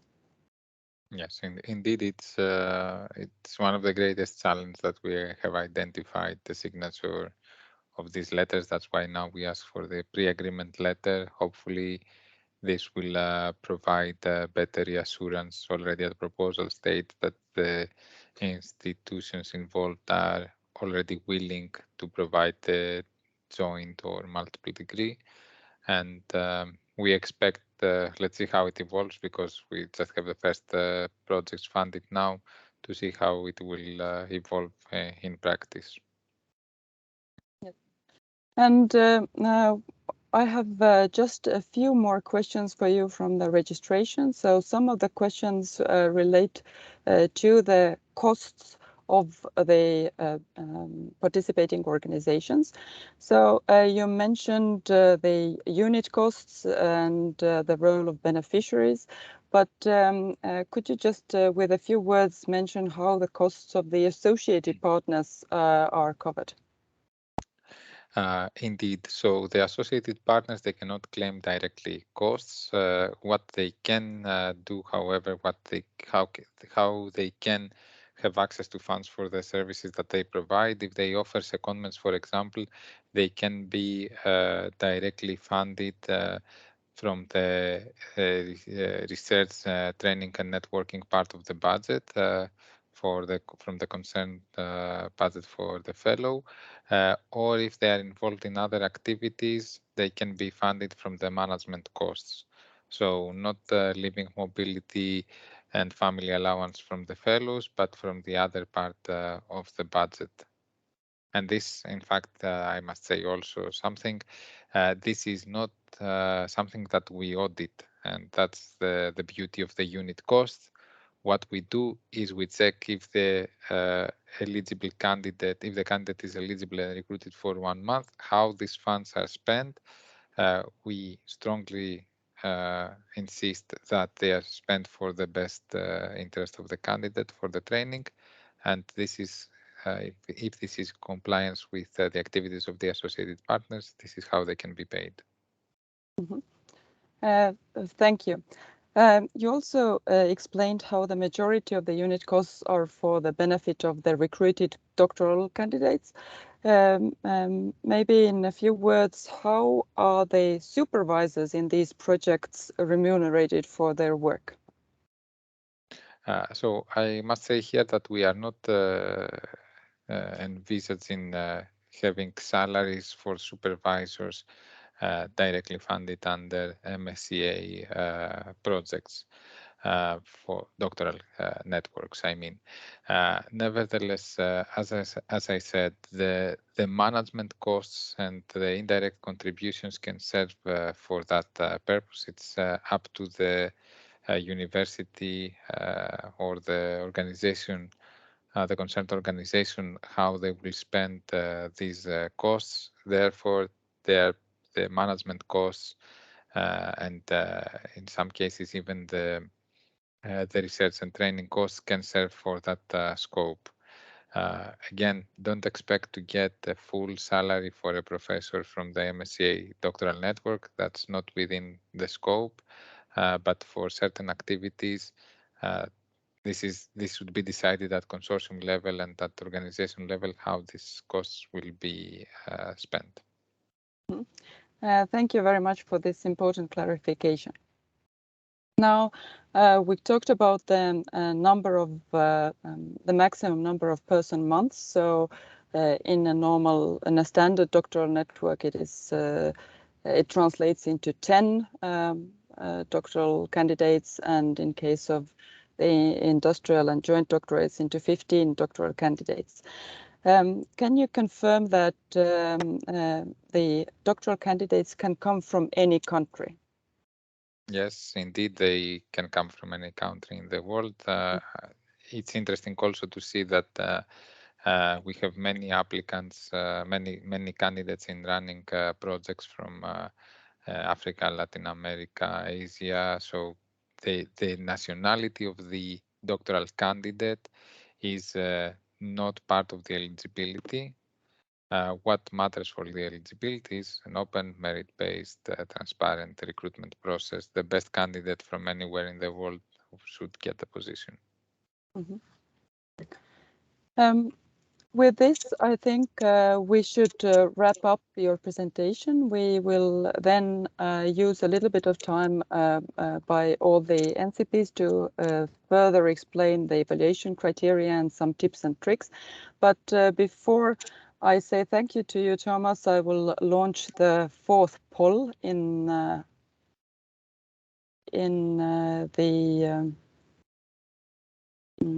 Slido, of course. Yes. And you already showed the question, which was I will I can also share my screen again, maybe. Yes, please do if you prefer.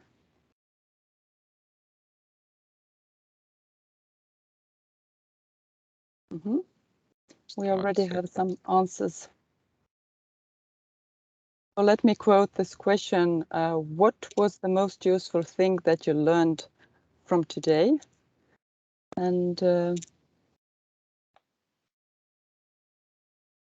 we have one answer, and we perhaps should give participants a few moments to think about the huge amount of information that they have received about the doctoral networks today.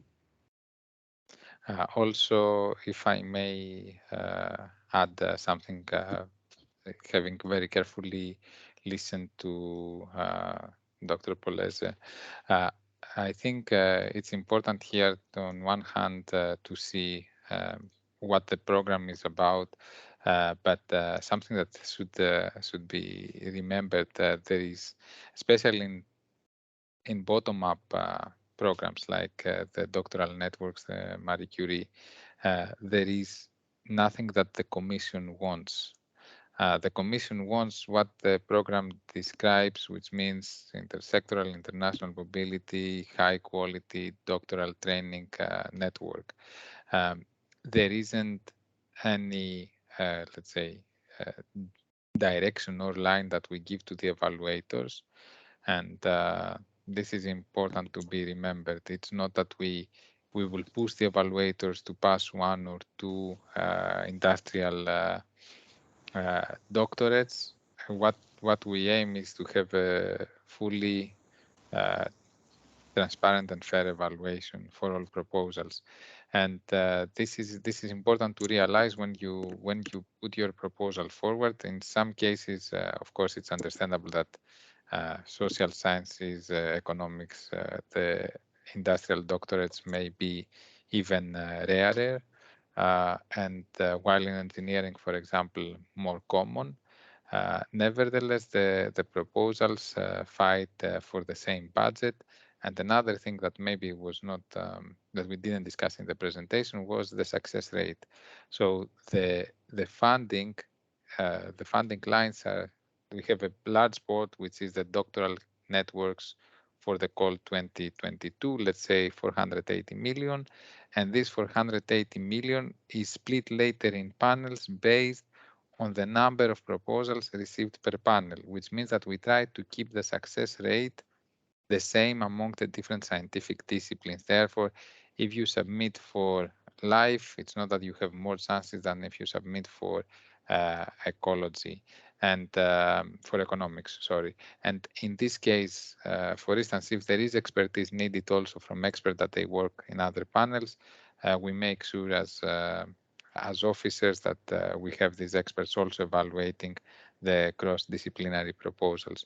Some, I think, important clarification, sometimes they are not very evident, but the panel or the mode that you apply does not change your success rates. So good to keep in mind that there is, please don't try to foresee what makes more sense in terms of higher chances. It's not a lottery. Yes. And I also noticed that this change from industrial doctorates having a separate multidisciplinary panel in Horizon 2020, and now that they are merged with the standard doctorates in thematic panels, it had created some confusion in Dr. Palese. So I think it is a wise word to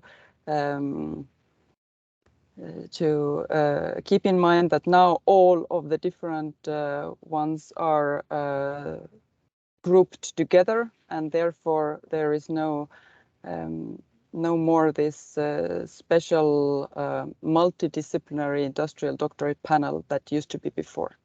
Exactly. Exactly. So there is no need for speculation where you will have more chances. Focus on writing a good proposal, invest your time there. I also like the fact that the making full use of the different partners and the different associated partners. I remember a discussion with a coordinator in the past. I had projects, in fact, that they had 30 partners, 40 partners, or 5 partners. There is no recipe for this. The consortium should be exactly as needed to deliver what the project aims for. So that's the best recipe. What you describe, you need exactly, not more, not fewer than the partners needed to complete the action. So if we have a quick look on what we've learned today, and it's good to see what the presentation, what made an impression from the presentation. The first response is mine, so I go to the next ones. Not to give up and apply. Yes, that's always the case, and I will say a good advice for life in general. So keep it in mind. Mentors are not paid via the doctoral networks. Again, they are not directly paid.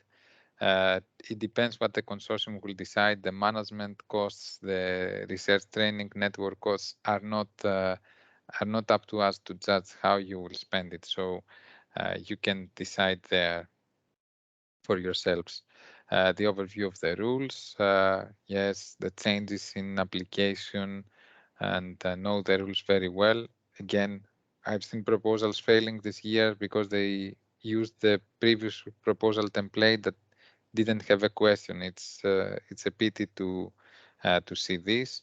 The procedures and the experience are shared, participating conditions to MSA, the costs, new regulations, very important. There is no limit to the partners. Again, yes, you need exactly the number, I would say. If there are partners without any role in the consortium, this is also seen negatively by the evaluators. So you should always ask yourselves, do I miss anything in terms of expertise or facilities or supervisors? Or at the same time, do I have more than needed? So everyone should have a clear role and targets. And remember also, sometimes very large consortia can be difficult to manage later on. So try to see what is needed for your project. There is no magic recipe for the number of partners. You have to build a network based on what you want to achieve. So with this also, I would like to thank you. I am tempted, but I will not try to pronounce thank you in your languages. It was a pleasure to be here. I can stay even longer, Christine, for some time if you need me. And I have also my contact details here.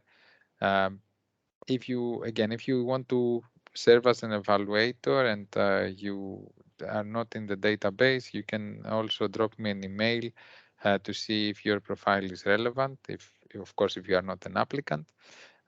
So one way or another, we will be happy to have you as applicants, beneficiaries, or even evaluators in our calls. And thank you very much again. Thank you very much, Thomas, and I can see that people are clapping, so I can do it in real time. It was a real pleasure to have you and have this thorough overview of the 2022 call for doctoral networks.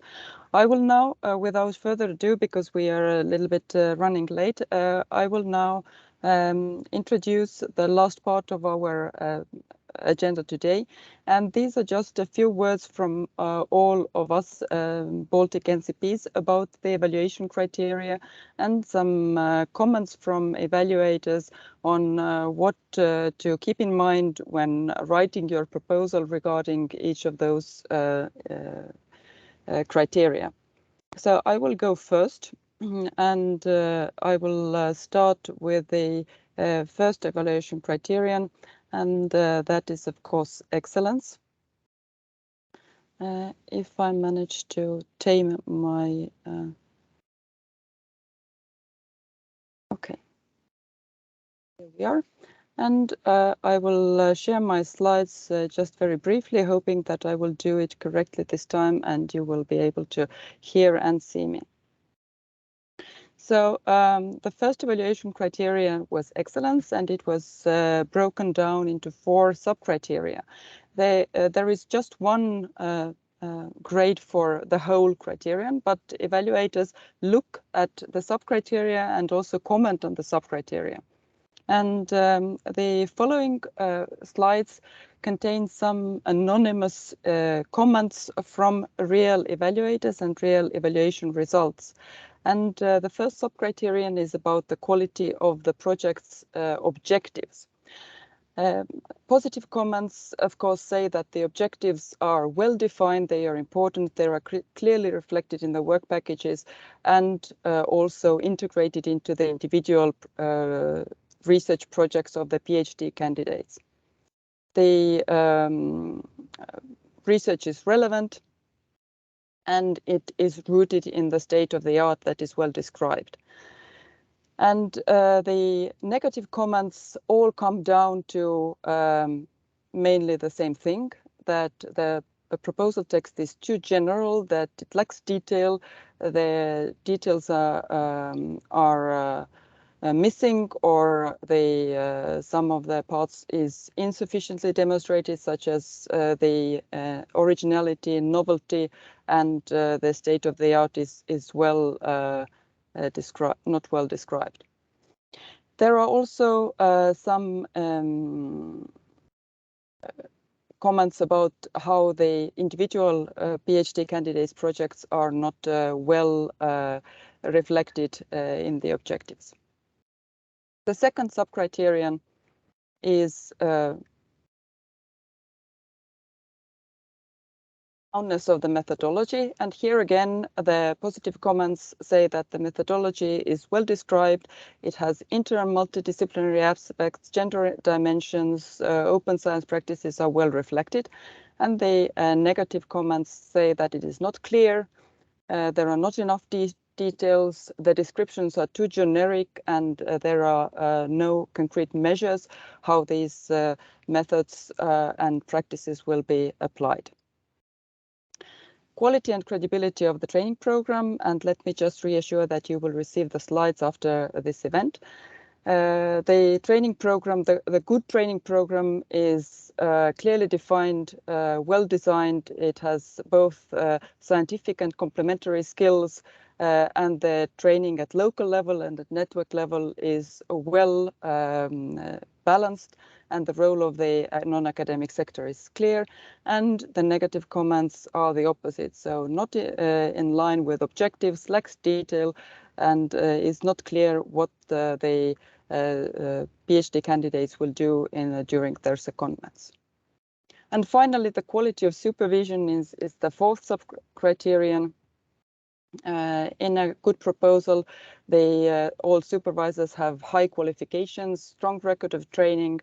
There is a very clear progress monitoring for the PhD candidates in place.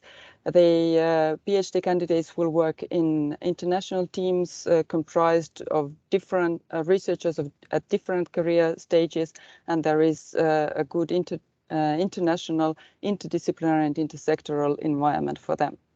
But in case of not so successful projects, the quality is either not there or is not clear. And my favorite comment is the last one.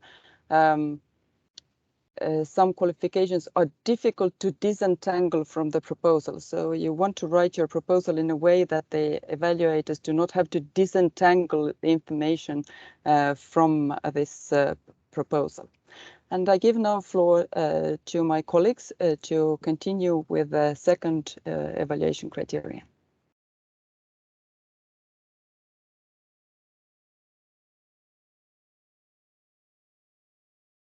Thank you very much, Christine. I hope you can see the presentation and hear me. Yes. Thank you. I will just briefly go through the second criterion, which is an impact. And this criterion has a weight of 30% in your proposal.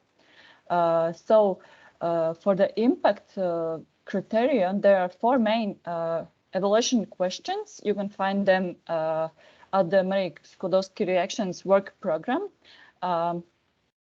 Further on in the analysis, I will just use the keywords. That's why I have put the full questions here in this slide. You can also later on read them all. But as we are running late, I will just go through the analysis itself. So the first evaluation criteria concerns the European level of your project and how the project contributes to the innovation capacity. And this evaluation question, there are positive comments that the project proposal contributes strengthening the European innovation capacity. Also, there are clear synergies between the academic and the non-academic world, and clearly showed how the project will bridge the gap between the industry and the academia. And lastly, that the project will contribute to the future doctoral trainings, which is also important. But the negative comments are connected with the fact that the proposal and the project doesn't go beyond the consortium framework, and it doesn't have a long-term perspective. Then the proposal is not giving a clear explanation on how it will contribute to the Europe's innovativeness. The proposal fails to show the clear strategy of how the link with the industry will be, and also that there's no sustainability in the future for this project. The second evaluation criteria question is connected with the career perspective and the employability of the researcher and the skill that he or she will gain during the project.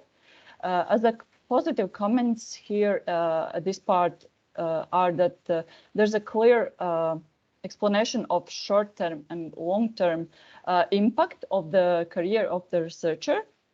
So there are specific skills that the researcher will acquire, and also that there's a very clear and sound career development plan foreseen. But as a negative comments have been, for example, that there's a very little emphasis on the methodological skills. There's no future scientific direction for the fellows, and the connection between the project and the PhD topics is not clear. Then the lack of long-term career options for the researchers. And finally, that the added value for the doctorate is too generic, and there's not clear link with the objectives of the proposal. The third question concerns exploitation, dissemination, and communication of your project. As a strength, there are credible and structured plan. So how you plan to disseminate and exploit your results using different online and offline tools to target different audiences and use relevant performance indicators. Again, that the plan is very structured for the dissemination and exploitation activities, and also detailed strategy for open access, which is of course one of the horizontal issues of the Horizon Europe, presentations of industry fairs, workshops, conferences, and proposals very clear on communication of the research. So you may have different tools of communication. Many like you cover the auditory of policymakers, general public, and all the involved partners. And also that all partners are involved in the communication and dissemination of the project. But the weaknesses are that there is no strategy for management of intellectual property, that not all the doctoral candidates are involved in these communication activities, that there is no engagement with the general public, which is also important, and that the exploitation plan outcomes is neither sufficiently developed nor linked to tangible research outcomes. And the last evaluation criteria, the impact criterion, concerns impact, which is societal, scientific, and economic impact. And here, as a strength, can be mentioned that all the mentioned impact ways are covered. So you have mentioned how what will be the societal, scientific, and economic impact of your project. You have very well described how you will manage the intellectual property again, and also that the impact is very convincingly described and pre-evaluated accordingly. But as a weakness, there have been mentioned that applicants have forgot to mention societal impact on different target groups, and yeah, that the societal impact is uncertain. So this was a very quick overview of the impact criterion. So I will give the floor to my Lithuanian colleagues to finalize with the third criterion. So Viktoris, the floor is yours. Thank you, Liana. Hi, everyone.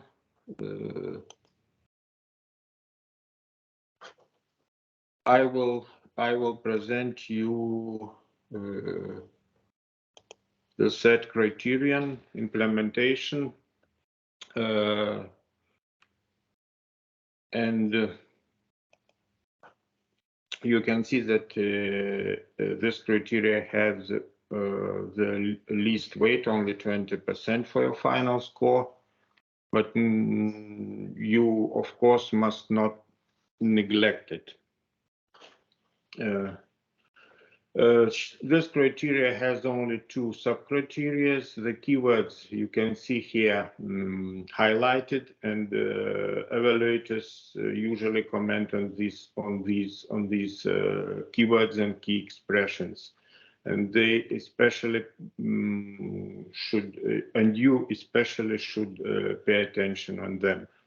We choose three groups of projects from widening countries. That is the projects in the main list with the coordinators from widening countries. Another group is the projects from coordinators from Baltic states, and the examples of evaluation reports and comments from evaluators on projects that were below the thresholds. So the first group is the projects in the main list. You can see that their score is close to absolute, that is to 100%. So all main comments from evaluators they receive on the strengths of the proposals, on the work plan, on assessments of risks, and on work packages. That work plan is clearly presented, described in details, and so on. Assessment of risks analysis, and mitigations actions are adequately presented, and so on. Another sub-criteria is quality, capacity, role of each participant, convincingly justified roles and responsibilities of consortium members are clear, different responsibilities of participants are well described and meaningful. Also, there are good comments on the infrastructure. As these projects are from the main list here, you should have sense that they received only praises, so the weaknesses even not mentioned, or if any, they were marginal.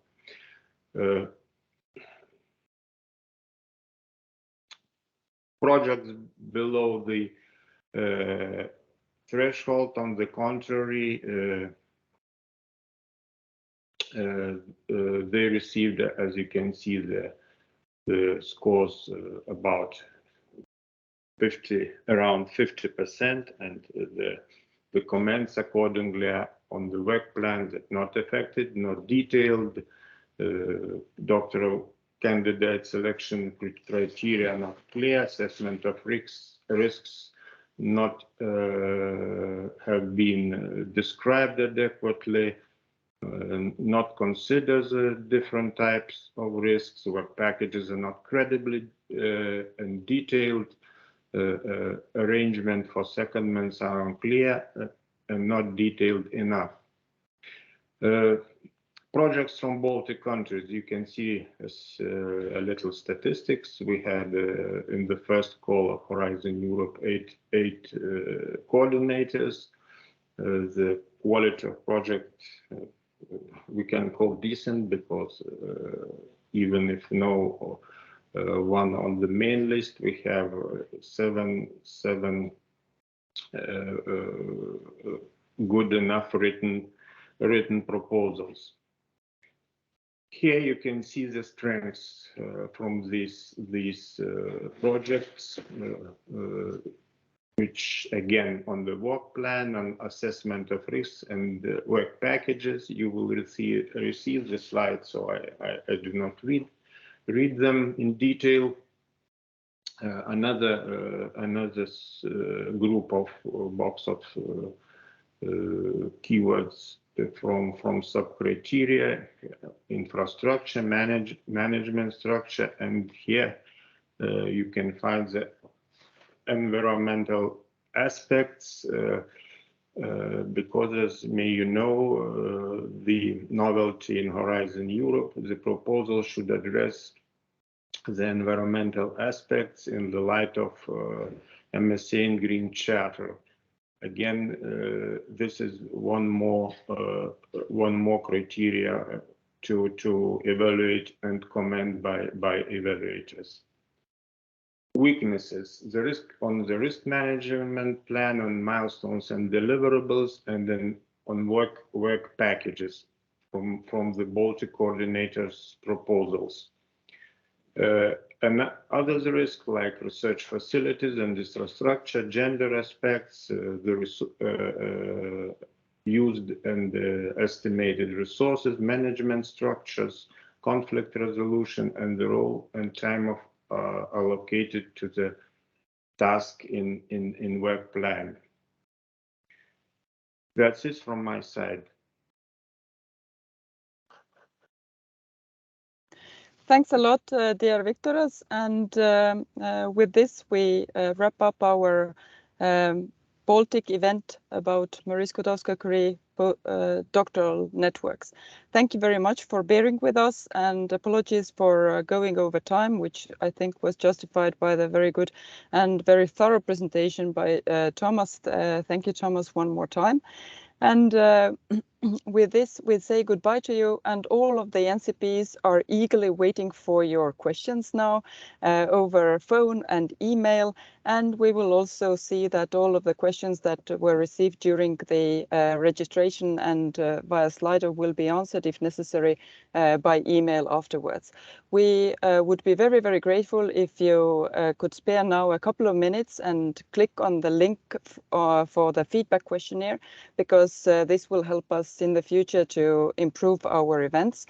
And you can submit this questionnaire either right now or also later. We will send the link to you by email as well.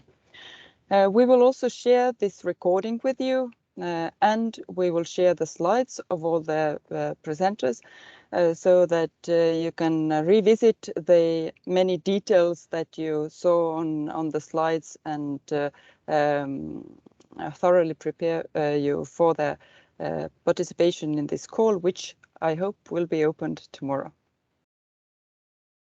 And this is all from my side. I would just like to mention that we also have prepared the presentation on each of our NCP services, but due to the lack of time, you will receive the presentations after the event. And if any questions, then you have our emails. And feel free to contact us to have a consultation or a phone call or an email. So now you have seen our faces, so feel free. We are willing to help you. And thank you very much, dear colleagues, dear Thomas, dear participants, for joining this event. And thank you very much. I am completely sure that next time that we have such an event and we go to the statistics, then the numbers will be completely different.